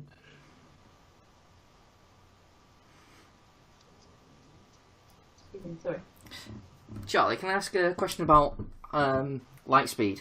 Is it Lightspeed in this, or is that Star Trek? It's Lightspeed. Yeah. How does that work? Because to go back to the Last Jedi just briefly, because I know we're probably going to be talking like for hours next week. So. Like, a lot of complaints have been about making that a weapon, essentially. Now, I thought it looked really cool, but I don't know how it actually is supposed to work. So, is that true to Star Wars? I mean, yeah, absolutely, yeah. So is it basically just like the ship just jumps straight forward, or is it like because it plots a course just like warp speed. Because there's a bit in the original Star Wars where Han is. In the Millennium Falcon, saying you need to get the full coordinates from the navicomputer, and he says traveling through hyperspace like Dustin Crop's boy, without precise coordinates, you can fly into a supernova or go to who knows what. Yeah, if you don't use the navicomputer, you'll just fly in a straight line. So you will fly into whatever is in your path. Yeah. I see. So it is like. Yes, it's absolutely true. So it's almost like so. Can correct my terminology if I'm wrong. It's like you type into like a space Google Maps and make sure that you don't actually ram into anything. Yeah, and it goes like, right, that's clear, punch it, bang. Bear in mind, with Star Trek, they've got the deflector dish, so small objects get pushed out of their path and all the rest of it. Right. With this, they're just basically navigating through space. That's why it takes a while for them to actually get the coordinates.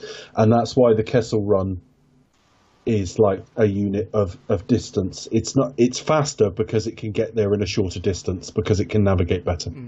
Okay. I suspect in 1977 that was a mistake from Lucas, but they've retconned it into the story perfectly. Well, in the script, it was actually down that he was boasting, but Obi-Wan picked up on his incorrect. Okay.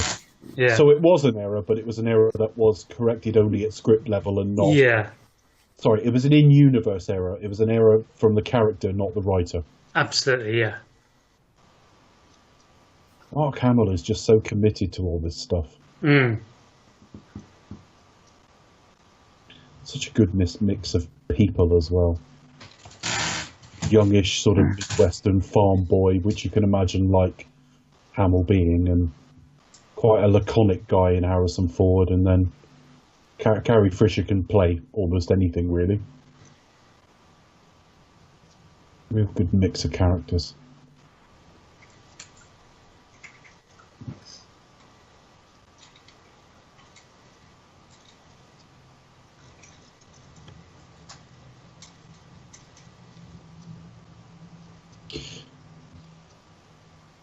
No one had told Luke that the Force lets you see a bit of the future until he experienced it. That's got to be freaky.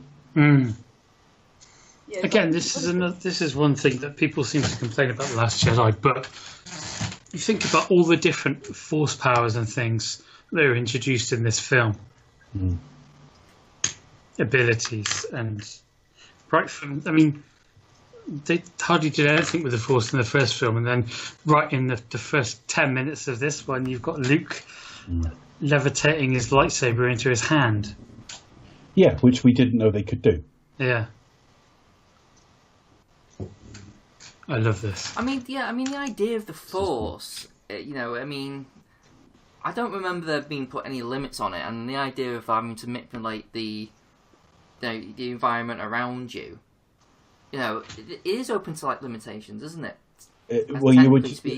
There has to be some limitations, otherwise you're just going to get real Deus Ex Machina storytelling. Yeah. But it was never actually sort of, you can't do this or you can't do that. No, but I'm quite ambivalent about the Luke astral projection thing. I wasn't furious by it, but yeah, what will be the get out of jail free card in the next film? Do you know what I mean? You've got to be very careful with it. You've got to introduce new elements to Force powers very carefully.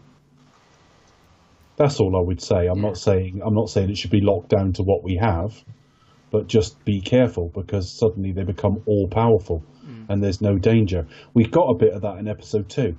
That sort of space car race, effectively, from the first act of the film. You never feel any danger because they can fall endless distances, jump endless distances, travel at any speed and land safely. So already in the prequels, there was a little bit of the Jedi being slightly overpowered, if anything. They were never in any danger. And unless literally a lightsaber cut through them, they were pretty, bulletproof. And again, it's something that comes from Lucas. It's like you, in the original script of Return of the Jedi, Ben and Yoda kind of came back from the dead as spirits and fought with Luke against the Emperor and Vader. Yeah. Well, yeah, because if you can voluntarily join the Force, maybe you can voluntarily return from it. I don't know. Yeah. But I was like this. They actually mimicked this hug in Solo. The cape. It's just the capes and he's standing heroic. Yeah, it's just oh really? And he's got this cape emporium. But yeah, I always think I can tell when obviously in the original trilogy it is in every scene, but I think I can tell when it's Peter Mayhew in the suit. Yeah. Because of the eyes, I think it is. He seems very good. There's 2 shots in The Force Awakens where I think that's got to be Peter Mayhew. It really looks like him. Where I think it's when they've got the guys from the raid on the Millennium Falcon, and he says something to Chewie, and Chewie just pulls a yeah okay kind of face. And also at the very end of the film where Chewie's flying the Falcon, and he sort of finds them as the planet's falling apart. He looks at them from inside the cockpit. That looks like Peter Mayhew as well. But the new guy's very good. It's still Chewbacca.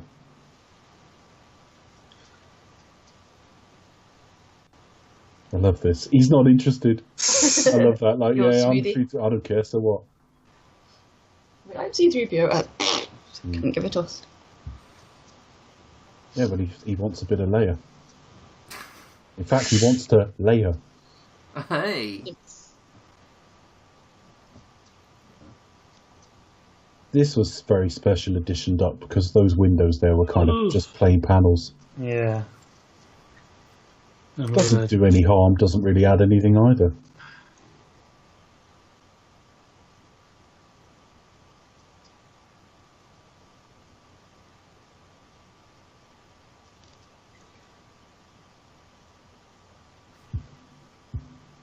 I thought Donald Glover did a pretty decent job, actually.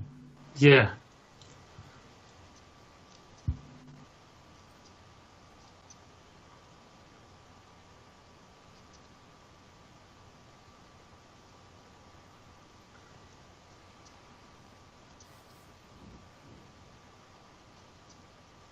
I think they've changed that voice as well. The Stormtrooper. I'm not sure. I don't know. Pretty sure. If I remember, it might have been Mark Hamill. I'm wondering if Peter Mayhew always had dodgy knees, because there's a uniqueness to the way he walks. Yeah. I mean, I wouldn't be that surprised because of his, build and frame. Height, yeah. Yeah. Yeah, it's because of his height.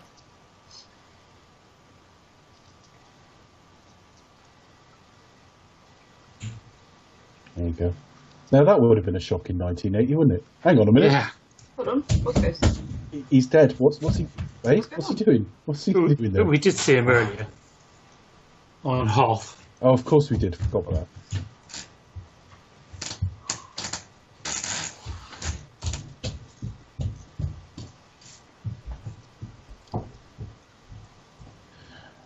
Where's he fit the ladder? Never noticed that. So, can you wear what you like when you're a Force ghost then? I don't know. It's always like one of those things. Like you have the idea of heaven. Like when you die, are you what age are you? Or is it whenever you die? Are you like if you die, if you're an old man, are you forever an old man in heaven? It's like, yeah. And what if you lost your wife when you were like 25 or something? Like... And then when you get to heaven, she's got to put up with this fucking 90-year-old. And then your second wife turns up, but she looks about 86, and you're like, what if you die naked? And you're like, shit, I could have. Yeah, what if you died having a rectal exam? But it's also when obviously Vader dies, Anakin, he's back in Jedi robes, isn't he? Yeah. I think I'm talking in the original cut, not the stupid fucking Hayden version. Yeah. They didn't even tell Hayden what he was filming. They just got some random footage of him, so he looks like a bit of sex offence. He looks awful.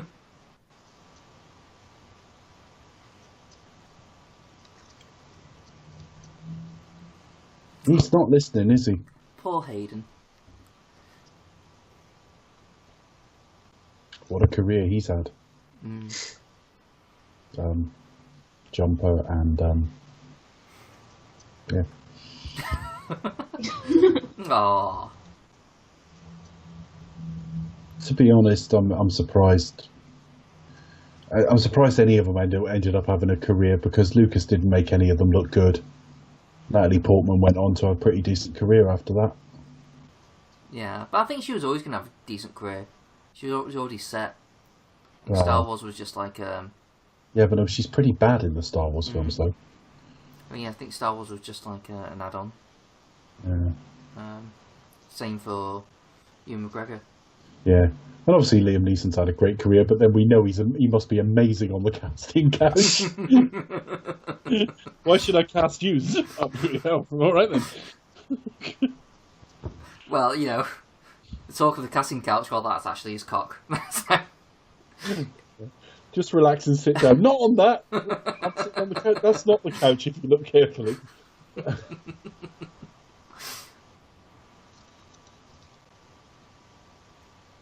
Not many people were very good in those prequels, though. Even people we know to be pretty decent actors. Exactly, yeah. I don't think anyone kind of came out of it smelling like roses. That's largely down to like George's direction and script. Yeah, absolutely. Well, so you need to see that feature from episode 3 where he's directing Hayden, and he's just directing his every movement. And one of the first things most directors learn is you never ever give an actor like a line reading. You never say it exactly like this. You shouldn't be dictating their every movement either. I imagine that just stiffens everything up, doesn't it? It does, because you're just thinking about your every move. You're not doing anything naturally.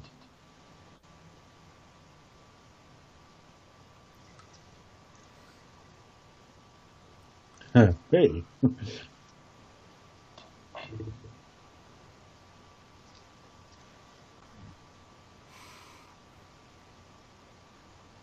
He's totally... He's smoothie. Yeah.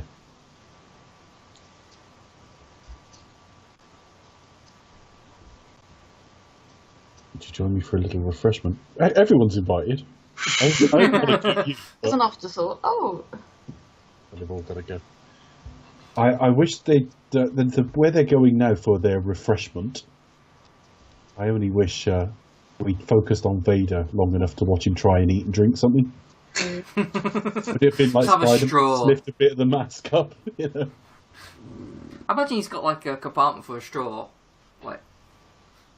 Yeah. Paper or plastic? Plastic. What? This is a long time ago. Less entitled. In a galaxy far, far away. But they don't have those problems.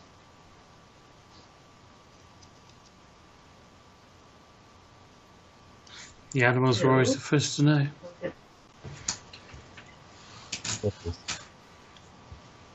Now, I'm just looking. I can't see any fruit on the table. This was the one area I thought there might be a little bit of Chris's fruity corner. Yeah.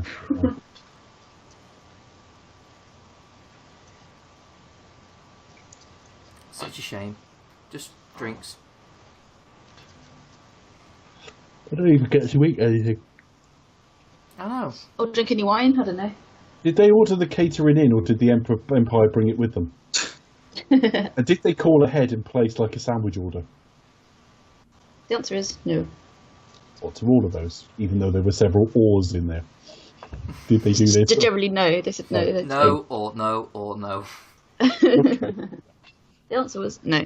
I imagine they would just like demand it. They'll just like, no, you provide us a meal.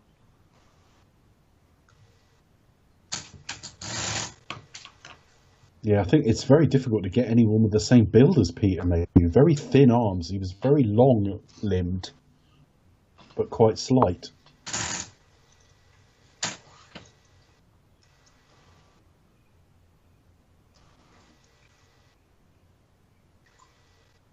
Yeah, they are really thin arms.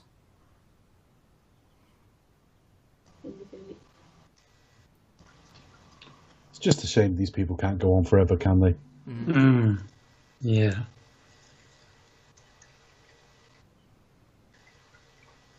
We're starting to lose some of them as well. Obviously, we've lost Carrie, but we lost her young, comparatively. But we lost Kenny Baker. That's really sad. I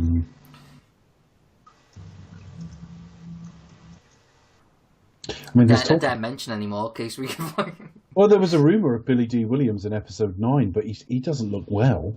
No, I don't think he's Well, he won't be convincing as like Lando as you want to see him now. Yeah, it's always a bit be careful what you wish for. It kind of works in episode 7, but there's still a bit of me that would almost rather remember them all like this. I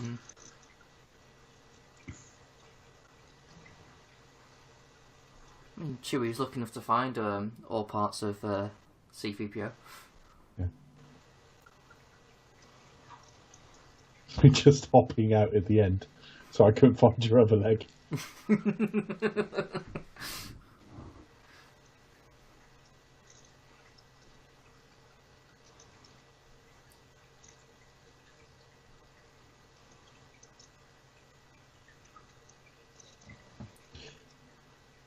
They've never quite got Vader's uniform right after this film, or after this and next week. Well, next week. We're not doing this next week. Yeah, because he's massive. And well, they've never really... if you look at his helmet there, it's asymmetrical. Yeah. The facial bit.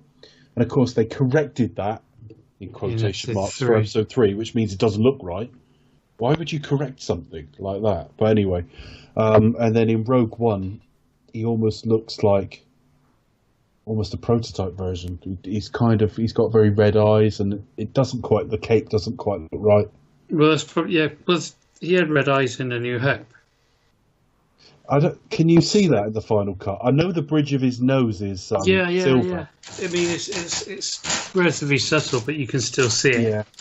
And again, his uniform might change over time. It wasn't really a problem. It was only a problem. Because I went, you've just fucked up something that's not that. Yeah, because then they also made the helmet too bulbous as well. If you look up around the sort of just above the where the temples would be, if you like, it doesn't taper in quite right on the episode 3 one. Yeah, because on and they take in episode 4 he wore his kind of his inner robe over the shoulder armor. Yeah. And you could only see part of the kind of the big, like the neck mantle, whatever. Yeah. Whereas in Empire and Jedi, he wore it under it, so you could see the full armor. Yeah.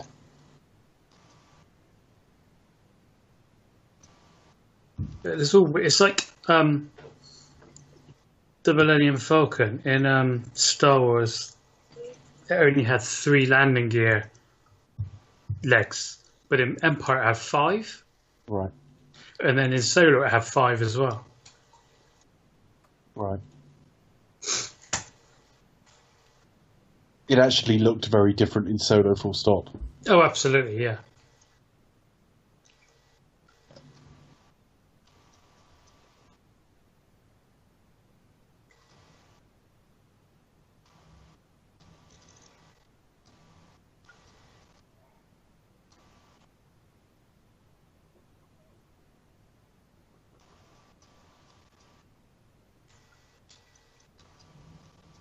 The lighting in this set is just incredible. I was going to say one of the best sets in Star Wars, but actually it's probably one of the best lit set in Star Wars, more than one of the best sets. Yeah.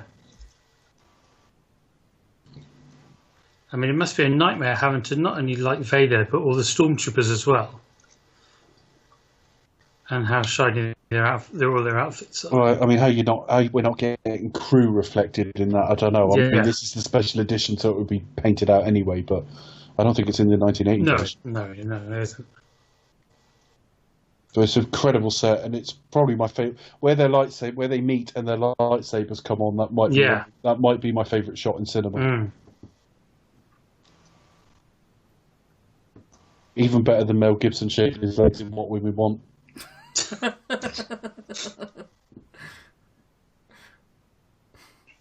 Is that really what women want? Men shaving legs? I don't know. Depends on how hairy you are.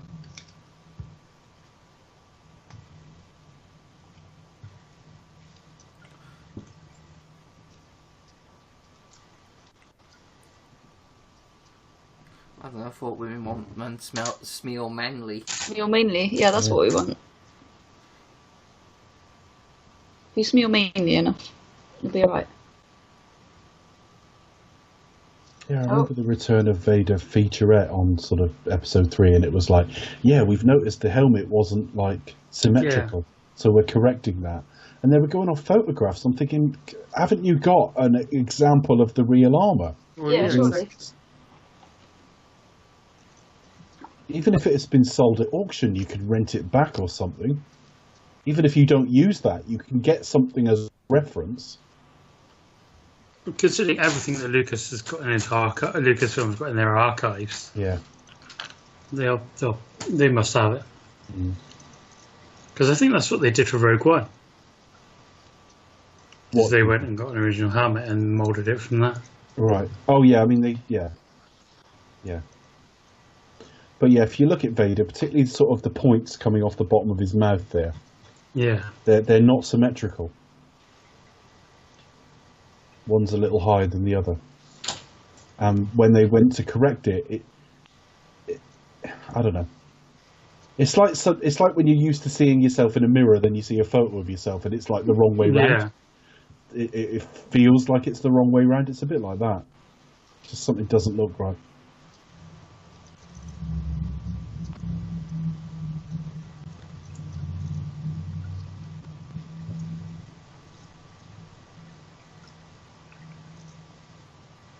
Oh, goodbye, Han. No. Yeah, I love you, I know. Completely improvised. Genius. But it just used to be I love you too. Yeah. And he's like, that's I know. better. And Harrison Ford just didn't like it. And then they did it, and Kirshner went, yeah, brilliant, we got it. And apparently Lucas was like, that can't be it. Well, it is. Yeah. I think so, it works.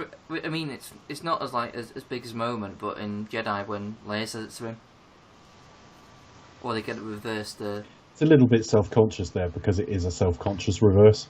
Yeah. But it's but right. it kind of works to me because it kind of think but I think she generally would say that. Yeah. See how you like it. Yeah. I love you, I know. See how you like it. Good, innit? When you bare your soul to someone. Do you remember that? Interested. Twat. Oh.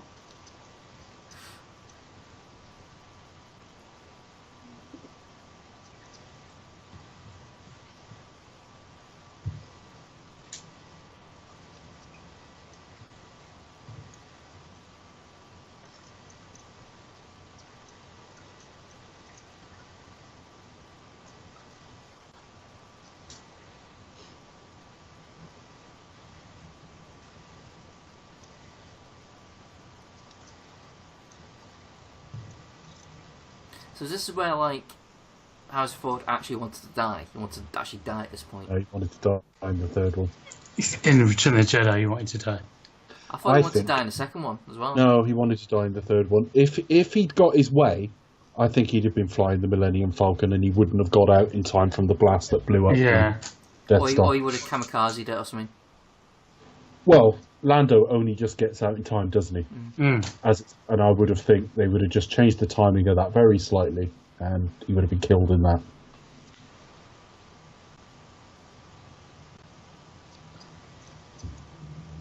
I've never had a problem that he didn't, though. No. You know, the character has a pretty satisfying arc. That's another thing that makes it difficult to do prequels with him. Because his arc is in the trilogy, or at least... Yeah, but then that's the thing is the... Sorry, you're talking about prequels, I'm thinking about sequels, I'm an idiot. Well, you can still make the point, even if it's not relevant. No, just that the new films are not about these characters, they're about the new characters. Oh, they're not at all, yeah. So you have that Imperial officer is Boba Fett, Jeremy Bulloch. So you were going to have these characters, they obviously decided they wanted the old characters to provide a bit of continuity and pass the torch. You can argue whether that was the right move or not. But people seemed shocked when they started killing them off, and I'm thinking, well, we're not going to have a 90-year-old Mark Hamill in episode 18 or whatever. And this is the thing. It's not going to work like that. Yeah, it's not about Luke and it's not about Han. It's about Kylo Ren and it's about Rey. And it would be just a nostalgia trip if it was. All 30 years on. Well, I think there was an element of like of waiting all this time to see them back and for them to not really have a prominent what's the word? Presence in the film. But the problem I agree with you principally. I've got a couple. See, the problem it then causes is to have Han be Han. You've got to kind of almost have him sort of devolve a little bit, if anything. So he goes back to being a scoundrel and his marriage hasn't worked and all that kind of stuff. With Luke, they did try to have character development and him to move on, but there you go. About my favourite shot in cinema, that. Beautiful. Of course, he then doesn't move on in the way that people want. People want him either to be exactly the same as they remember him, or to mirror Jedi Master, or to mirror something from the EU, where he's like, the grandfather Jedi and all the rest of it. Well, you don't have to like the way they went with it, but I just think you've got to defend the right of artists to make their art, if you like. And it's not going to be a tick list that you want. We've just said it's one of the problems with the Bond series. Look, here's the DB5. Stop trying to tick things off. And the fact that it's actually about something, and it is about failure, and it's about how mentors and how they imprint on another, where it is like a father mentor like Han, or it is like Luke.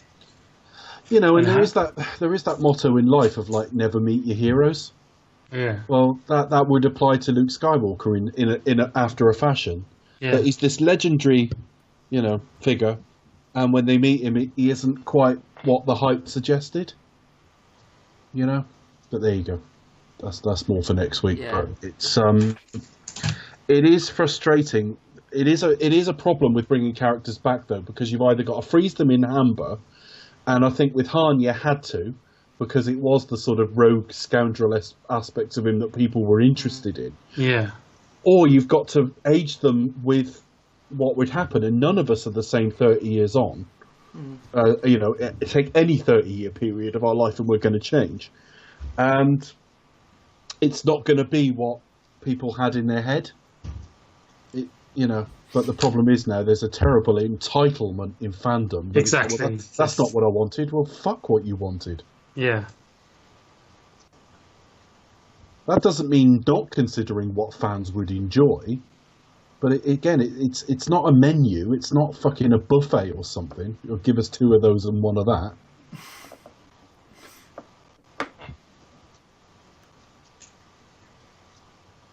And petitions and all that. It's like, fuck off. Art isn't democratic.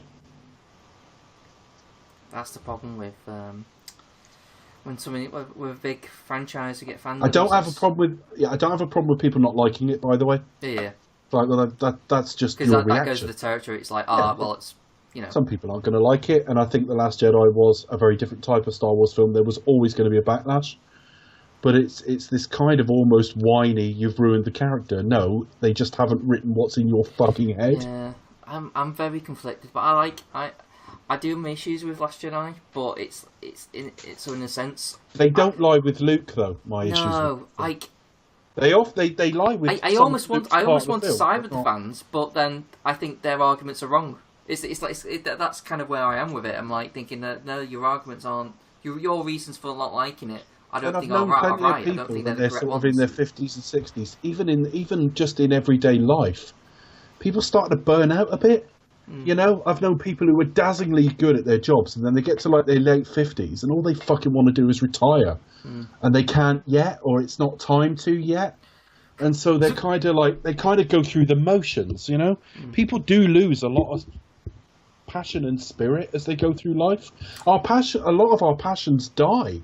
I mean, you've still got a lot of overriding ones, like Charlie with film music and stuff like that.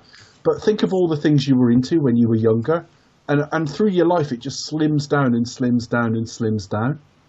It's like sports you watch. I watched every fucking sport when I was a kid. I watch Formula 1 now, that's it. You know, I don't watch a football match. I don't watch rugby. I don't watch cricket. People's passion for things can die as they go through life. You find your passions. And that's the thing. I love this shot too. I was just going to say, this is probably like the best lightsaber battle in... I was about to say it was copied in Rogue One, but I don't know if that was the Rogue One film or the Rogue One trailer now. Because I can't remember wasn't it? Yeah. It was the trailer. Yeah. I think as well is a lot of the people that have been the real entitlement, the people that don't really have life experience, apparently. And are the same kind of people that these kind of incel types where they feel entitled to everything, including their fandom, but also things like women and things like that. Because there's been a lot of bile directed at Kathleen Kennedy. And yes. I don't think that's because she's a woman, though. Oh no. I think there's like with everything, Chris. I think in a lot of for a lot of people, you're right. But I think there is a strong and very vocal minority for whom it's entirely because she's a fucking woman. Same with the ones who don't like Rey. I think most of the people that you would meet in life, Chris, you'd be right. Yeah. But most of the people you're reading on social media pages, you'd be wrong. The ones really gobbing off about it, I think it's entirely... I mean, to be honest, it depends because... I could be saying no, I disagree, and you could be like reading tweets by completely different people. So I could be like, I don't know who you're talking about.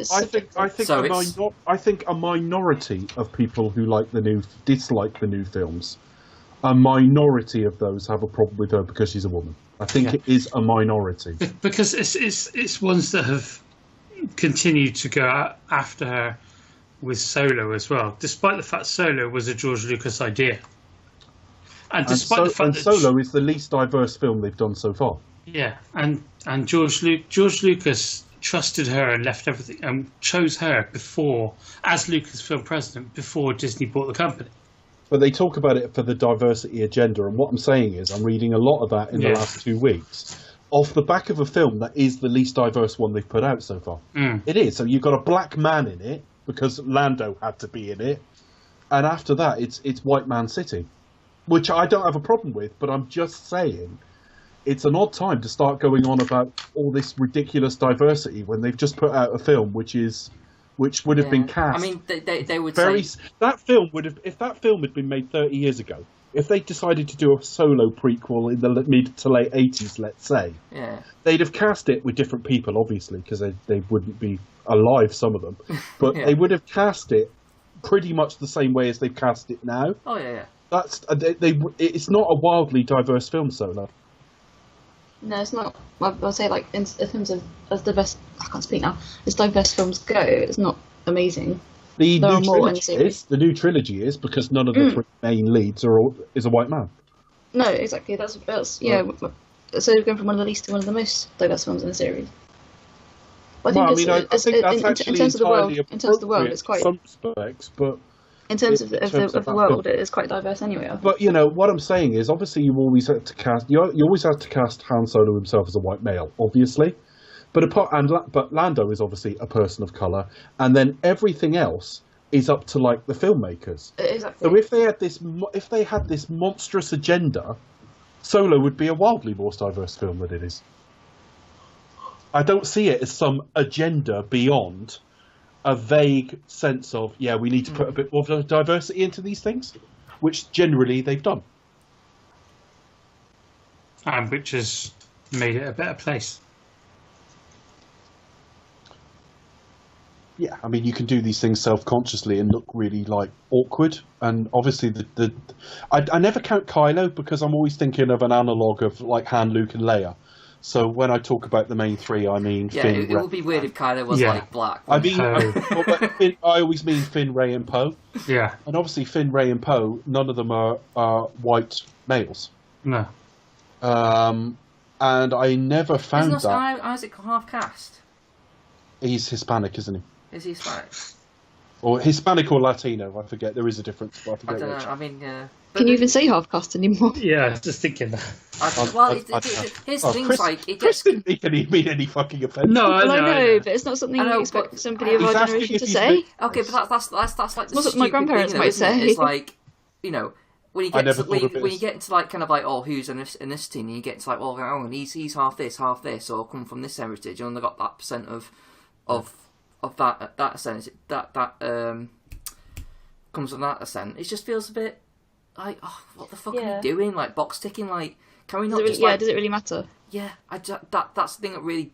This whole He's an thing, actor in a role. and I fully admit I get annoyed of it on both sides because I think it's just that kind of focus on identity. It's just like, for fuck's sake. But the general. I get what you're saying, and I've always got what you're saying. But the general principle of like broadening out the base from which you cast for these films was not a bad one. No. And the fact is, none of it looks self-conscious. No.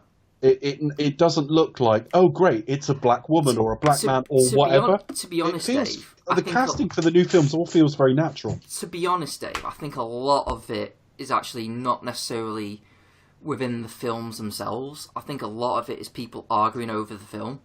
Yeah. So I think you have, let's just say, not that I like using this term because it's like putting people in a box, which is kind of goes against what I've just said. But you essentially got the SJW types, and you have like the people who are against that kind of stuff, and they're kind of like arguing over the film rather than just like, just fuck it, who cares? You know what I mean? So they kind of like, but I really they imply these sort of things. By and large, I'm only seeing the argument on one side. Yeah. Every time I read anything about Star Wars, you go into the comment threads, and it is constant people whining about social justice warriors, and having almost it's imagined arguments in their own fucking head. It's just they're arguing about things that largely just aren't there. They've broadened the base from which they cast these films, and they needed to. I think. I'm not saying they're in the films themselves. No, they're not really. I'm not at all. No. I'm not saying they're in the films themselves, but what I'm saying, like, they're arguing against like the SJW types who are saying these things. Do you know what I mean? It's not like. But I don't see a lot of that. You do get like you do get sort of like the patriarchy and like sort of anti-right male kind of things. It's like, but I've not seen much of that in conversations about anything like Star Wars. No. I haven't. It's become a backlash from largely white men, and they are a minority of the people who dislike these films. I mean, people like Dan Burden, who didn't like The Last Jedi, isn't anti-diversity in any way, shape, or form. So it is a minority. But they're just constantly whinging about Lucasfilm and fucking Kathleen Kennedy's agenda. It was her birthday the other day. Star Wars put something on social media to say happy birthday, and there was all this fucking bile right under it. That's awful, isn't it? That's very bad. Go and look at this woman's filmography. Whatever you think about what she did with Star Wars, this is a very accomplished producer. Yeah. Well, exactly. She's got an immense career. But, I do have problems. I mean, yes. I do have a problems lot of the with fans the wouldn't exist trilogy. without her. And we'll talk about them no next week. one's attacking her CV. They're just attacking, like, no, we're just upset with what she's doing, or what they perceive they're doing with the franchise. It's all about. You're not saying, like, threats. she's not entitled to she's like. Most people, and this is why I picked Dan as an example, because Dan loved The Force Awakens and didn't like The Last Jedi. So at least I know he's coming to it with like a balanced, thought-out view, because actually most people who didn't like The Last Jedi didn't really like The Force Awakens either. And there's a complete intellectual incoherence to their position, because they complained that The Force Awakens was a reskinned Episode 4. So then Lucasfilm actually took some fucking chances and did something different, and that was like, they've completely fucked with the format. I agree with you on that. I mean, fuck. Do fuck off. You know what I mean? Yeah, I do agree with that, and I do think my theory is fans actually don't know why. I mean, I say the fans because I'm making a generalisation with. In general, they don't know what they want. Again, I don't like doing that, but in general, they want to feel like they did when they were 6 years old. That's what it is. Yeah. You go and watch the new film when you're 40 and ain't going to feel the fucking same. I think if I had to put a pin on it, it would probably be like an empty promise that they felt like they were going to see the heroes back for one more time, and again, they that just was felt it wasn't fulfilling. No one ever marketed that. So I'm only trying to.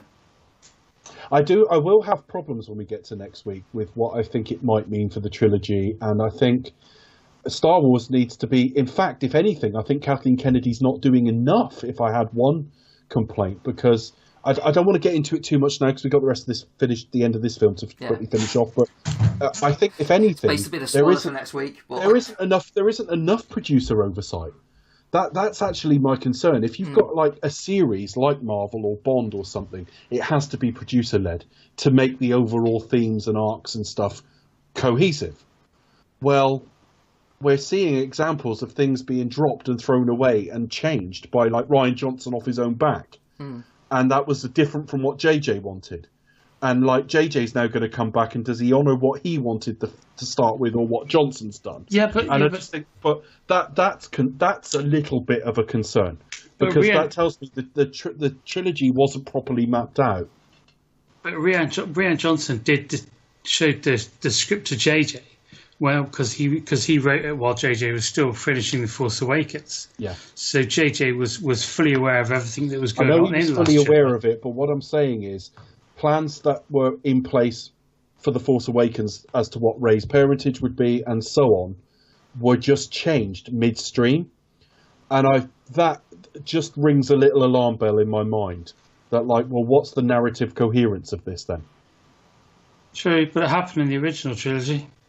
Yeah, but it all under one man. You've got people coming in and sort of undoing other people and stuff like that. It's like you're like letting Ray just do whatever he wants, and then.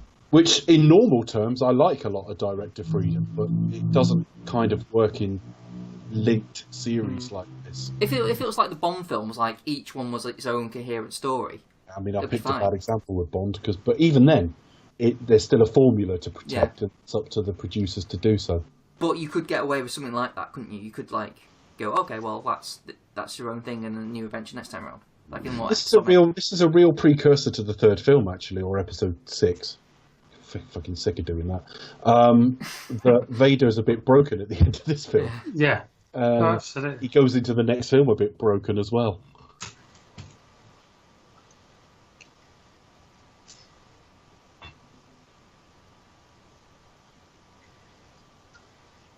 Yeah, he's a bit heartbroken. Oh. The problem is the social media has democratized fandom and given everyone a voice. And giving everyone a voice is great, but just sometimes you just feel like saying, "Do shut the fuck up." Yeah. Not because I don't agree with you, but we're 6 months on from The Last Jedi now. Fucking get over it. Yeah, like opinions are like arseholes. Everyone's got one. I know, but it's every opportunity to re-voice the same opinion as well. Yeah. It's like, well, if you thought that about The Last Jedi 6 months ago, you were probably fucking saying it everywhere then. Get over it. I mean, all you have to do is just look at Rian Johnson's Twitter feed, and then look at every tweet he makes and look at the replies. Yeah. Guaranteed, everyone. There are Star Wars fans, in inverted commas, in there telling him to die or telling him he's ruined Star Wars or what have you. Oh, I read one wishing his family cancer not very long ago. Yeah. That's just poison. Don't need that in the fan base at all. I think being a fan, I'm not toxic these days. I will say I'm not a gatekeeper of fandom. You're not a real fan if. I'm really not, and you don't have to love everything. I don't really like the prequels very much. And I'll be ambivalent on some of the things we're going to talk about in the next couple of weeks. I've read people say about Bond, well, you're not a real Bond fan if you don't like all the films. Sorry, some of them are shit. They just are. You don't have to. You don't have to be a Bond, I'm not going to tell you what you must love Bond and doesn't hate. mean you have to like this, and this. Yeah, I'm not going to tell you what you must love and hate. Exactly. But to That some opinion's degree, insane, isn't shouldn't be there it? to You must dictate love what it you should all. and shouldn't like. but if you are spilling that much bile, I do question whether you really are a fan. Yeah. To be fair, that's why I left some of the Bond fan groups on Facebook. There was a certain one that was just I couldn't take it any longer, so I had to leave basically. But it's just like, if you got that much hate for it, why? How are you a fan? You know what I think it is, Becca? I think I know it seems very hypocritical of me to say that, but never mind. No, I think it's the You internet. can hate parts of it. I don't see why not. I know what I think is. I think it's the internet. I think it's the internet just making. It's the fact that you have keyboard creating warriors this who atmosphere. perhaps don't know each other in real life and could just hide behind the screen of your computer. Kinda. And Yeah. could just type Well, you'll never thinly change veiled that bet- now. It is the new normal. It is the way it is. But if you're any kind of like artist or if you're any kind of creator, not even artist, even if you're a creator, you just got to drown that out. Being aware of the vague strands of what people think is fine. No. I mean, to be honest, I think it would probably be good if we could probably talk about Last Jedi without even referring to like the backlash and actually just talk about the film. And we won't next week because the danger then is you get defensive about it or you overprotect the film. Yeah. I'm going to say some quite negative things next week, but on balance, it's a film I'm really glad exists because they needed to broaden out the language of Star Wars, and that's like a tentative step. I'm not sure it is possible to talk about without the backlash to a certain extent, because there are parts of the film, themes in the film, that do directly address the people that have backlashed against it. Like what? Which bit? Well, like Kylo Ren. Oh, I see what you mean, yeah. Okay.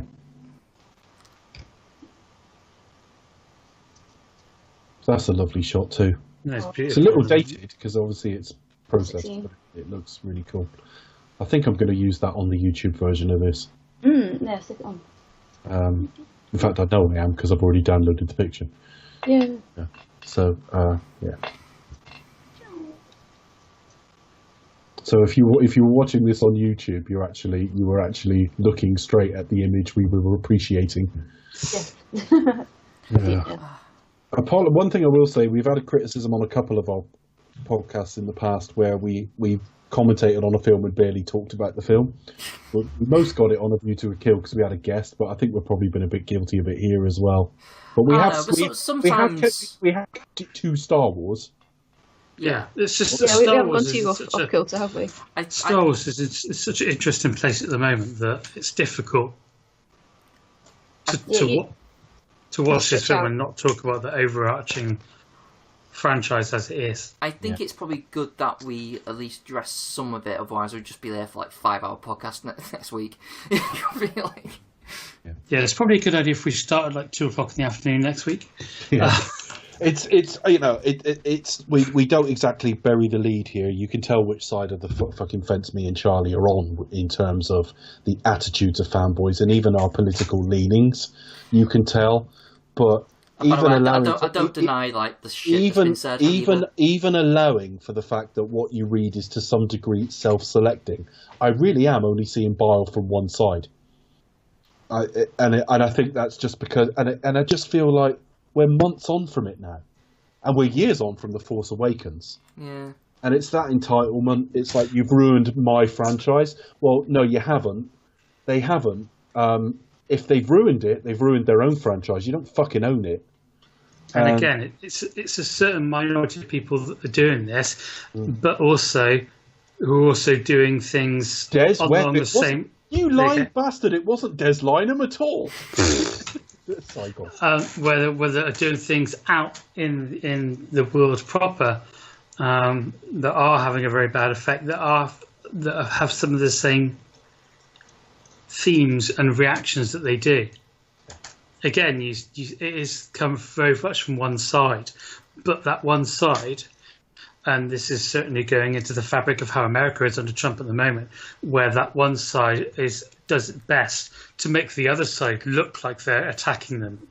So then they have the authority or the justification, as they say, whether or not it's to call someone whatever Roseanne Barr called that woman and said horrible things. To be fair on Roseanne, I'm not making the defence of what she said, but from what I've heard, she was like clinically depressed and on drugs and on alcohol. She's had mental health. So am I. I'm not racist. Yeah, no, but like that's the problem. It's like, I mean, look, one of the clear things that she has said, now whether you believe it or not, fair enough, but she even sort of made a comment or like afterwards saying, I didn't even know she was black, I thought she was Jewish. Now, like, I know that's not that's not a defence of what she said. Backpedaling. Well, it's I mean, apparently she's like overworked, and with the sitcom and everything, she was like in a mess. But the thing is, she's done this. I'm not defending like what was said. I mean, obviously, But she was kind of known for being outspoken as well. I mean, she's mental anyway, but I think a lot of people do jump to that sort of thing. So I don't. But it's whatever. Like a nice but the appropriation of Roseanne actually does. But you know what I mean? Like a lot of people like it fits what we're saying here, because now she's become a right-wing call celebra. That like, well, what about what Bill Maher said, which had a very different context anyway? But the whole point is, well, it's not even it's not racist. Planet of the Apes were smarter. I've even read that. We just fucking okay, but you have hang on, let me finish the point. The point being, Roseanne currently fits their agenda. So they will defend to the hilt anything she says. 20 years ago, she sang the national anthem badly, grabbed her crotch and spat on the floor. Yeah. You know what I mean? It's what fits their agenda at the time. I know, but I haven't seen any conservative pundits defend... I'll say that again. I won't see any conservative pundits actually say she should keep her job, put it that way. I've seen conservative pundits say... or conservative people on the public figures kind of thing, they would sort of more they would probably sort of point at what people on the other side of the fence would have done. Say, well, they've said this. What's isn't that like a They pointed at Bill Maher, but that was a completely different context. Because I haven't heard the Bill Maher thing. But that was brilliant film. Let's leave it. Yeah. Yeah, we barely talked about the film, but we talked a lot about the politics of Star Wars and sort of. I suppose there was always going to be a bit of politics. Star Wars is kind of non-political, especially in the original trilogy. No, it never has been. Never has been. The it's not as overtly political as say Star Trek. The original trilogy was about Vietnam. All right, but what I'm saying is, you don't have to like read that context into it. No, you don't have to. You can enjoy Star Star Wars Wars without having being led. No, of course you can. Yeah. Of course you can. We're talking about the sort of politicization of the fan base more than anything else. But I mean, it was always going to be a lot of Last Jedi in tonight because we were talking about a second chapter. Yeah.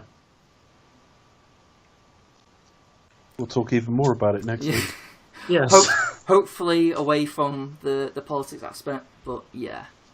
We'll try and stay away from it and just talk about the film as far as we can. We'll try and be more constructive. The other thing is, I don't want to be attacking people. I don't want anyone listening who didn't like The Last Jedi and really don't like The Last Jedi and perhaps haven't liked any of the Disney films to get caught up in a catch-all net of we're calling you sort of racist white men or something. Yeah. We're not saying that at all. The vast majority of people who didn't like The Last Jedi, they're distinguished by the fact that they didn't like The Last Jedi, that's all. We're just talking about a very vocal, gobby part of the base. You can't let it go. It's like I said to you, it's like Twitter's basically come like YouTube comments. Yeah. And I think, I think everyone's guilty of this. And I think it's just the nature of the internet or like nature of social media. Just kind of bring out this argumentative... And of course, you can have a page. I mean, people will have them younger, but you can actually have a page from the age of 13 onwards. So there's a lot of very young people on there who haven't really fucking learnt any manners yet. No, if they ever fucking do. I do think there is like an element of like, I'm just going to fuck with you. Like, not in a... There are trolls out there as well who are just going to... Yeah, it's not in a sense of, mess like... people up. It's not in a sense that they even agree with what they're saying. They just, like, it's just saying just to wind people up. They just but there are a lot of people who do agree with what they're saying as well, and that's fairly dangerous in some cases. But again, next week, yay! We'll talk about the film. Next week. It is a flawed film. It is a flawed film. Yeah, next week's podcast will be 4 minutes long. Just go, what do you think? Oh, it's all right. What about you? I kind of liked it. I really liked it. And then, yeah, all right. Night. Bye. On to Marvel. On to Solo after that. Solo, I thought, what do you think, Dave? It was all right. Yeah, I thought it was all right. See you next week, folks. To be honest, that is going to be kind of my Solo review, I think. It's all right. It was just that kind of shrug of the shoulders, like, eh. That's how I felt about it. Yeah. I liked it more on second viewing, though. I did like it more on second viewing. I'll be seeing it again next week. So there's not an awful lot wrong with it, except there's a danger in just giving a mythology to fucking everything. I mean, I know we saw those dice in The Last Jedi, and they were a thing, but the whole thing about that... I mean, in a minute, I'm expecting a Rocky prequel where we find out how he got a hole in that vest. You know what I mean? It's like, not everything needs to be explained or have a story. I'm not even sure how the dice even played a part in the Solo film either. Maybe I need to see it again. Well, I don't remember that being like an actual important thing. It's just a keepsake between him and that woman. And they're in Star Wars. They are. No, they're there. They're there, but they weren't a story. They were just like... Oh, no, of course not. No, it's a bit like people have furry dice in their cars. You know? Well, yes, it's just everything has to have a story, and that's the worry. I very rarely have agreed so thoroughly with a Kermode review. If anyone listening goes and listens to Mark Kermode's review of Solo, you've heard my thoughts on it. Did he just shrug his shoulders? No, he was reasonably kind to it, but he was exactly what I've just said. You know, we don't need the story of every fucking background lamp. Yeah, but without the swearing. I found it a little bit perfunctory, to be honest with you, but it was entertaining enough. And given it's a production history, it's a fucking miracle. What they've put out is actually a miracle, given its production history. I do wonder whether... I think the production history is more interesting than the film itself. But it was a film I never wanted or needed, and it's come out all right. Yeah, I mean, I do think it was probably intended to be more of a comedy, and I think it maybe would have worked better. We'll get to it when we review it, because I can spot the point where that would have been really comedic if it had been Lord and Miller. Yeah. In Ron Howard's sensibility, suddenly it's not even overtly comedic, let alone funny. And if I'm honest, I'm not sure I really want to see the Castle Run. I think I'd rather kept it like a vague term, or like, what the fuck is that? That's the thing. We're going to get films on anything that was ever mentioned. I don't know. I have a problem with it generally. Rogue One, it worked because it filled in like a bit of a story we were aware of. Here, they just wanted to show the character at a younger age and just made some bullshit up around it. It's. I get the impression. I know Charlie liked it a lot. I liked it well enough. I think it's probably for me the weakest of the 4 Disney films so far. Oh, absolutely. But that doesn't make it terrible.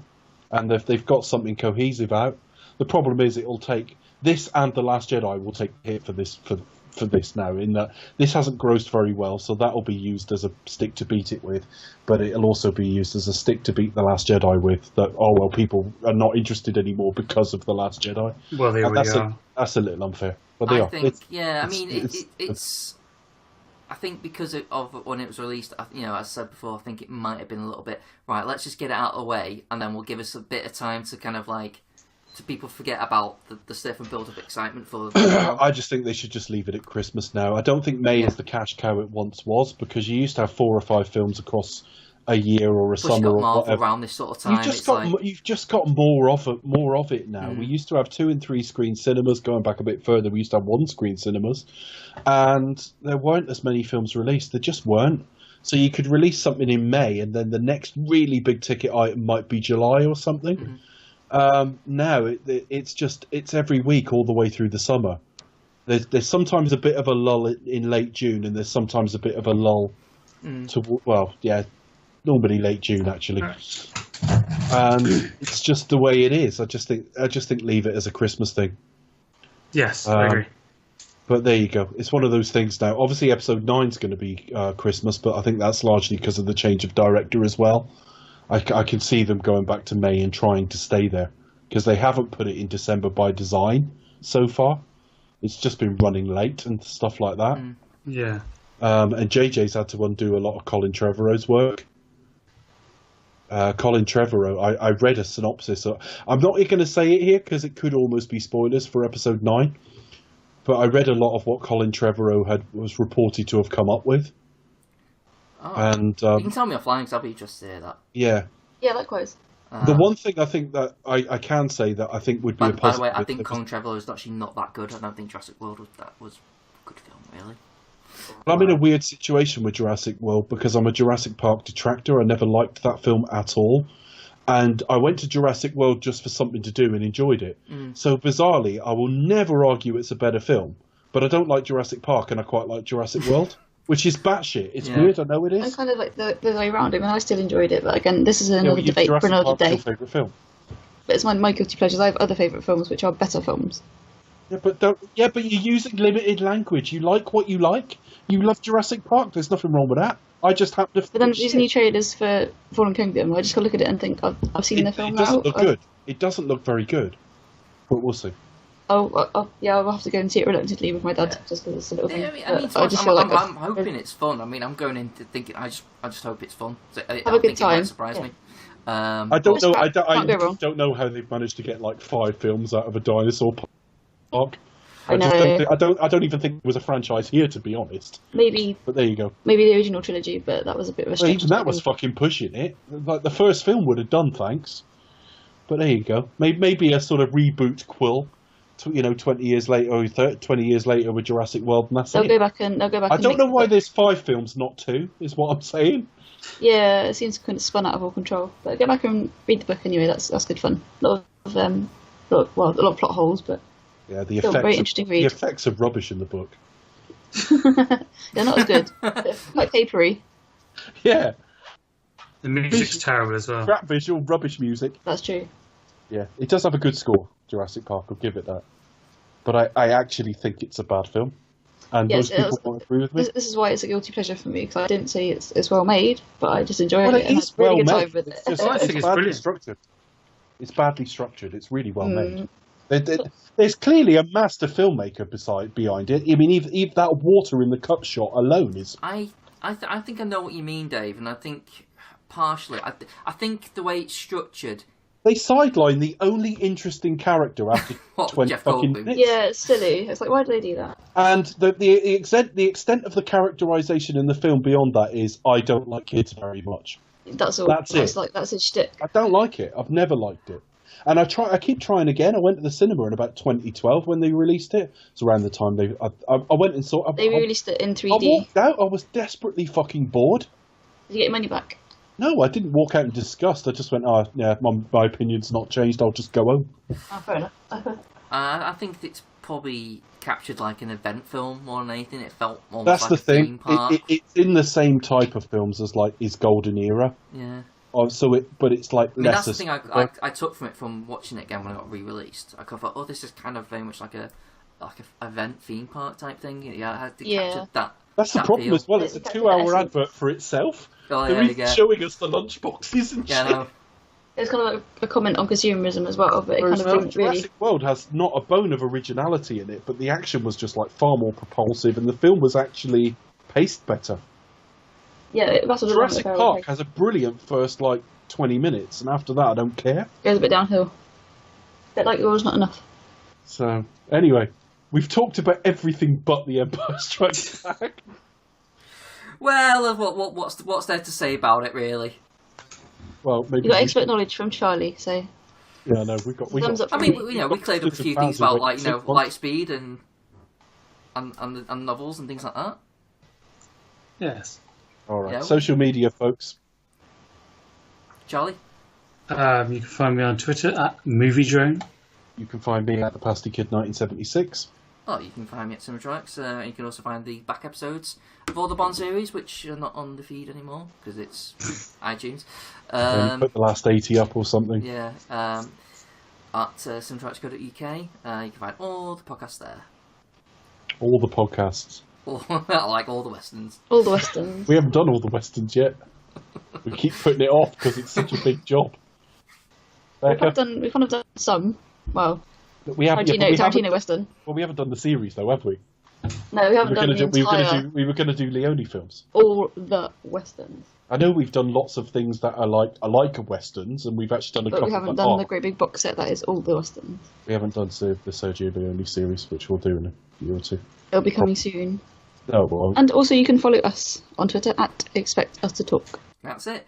Right, so next time we're going to have a 4-hour podcast on... There's going to be a lot to talk about. I think it could be a long show, but you never know till you get into it. Yeah. Sometimes you think you're going to do an epic long show, and it comes in under 2 hours or something. I think there's a big one. There's lots of kind of show. A lot. I'm more to talk worried about Solo. I think Solo's perfectly entertaining, and I'll have largely decent things to say. I think that's probably going to be like an average-sized, average-length podcast. I don't know what I'm going to have. I don't know. When I get into it, it'll probably be fine. But there's not near as much to talk about as there is next week. We'll find out. We'll find out, which means, Becca, Do you expect us to talk? We'll return with Star Wars Episode 8, The Last Jedi.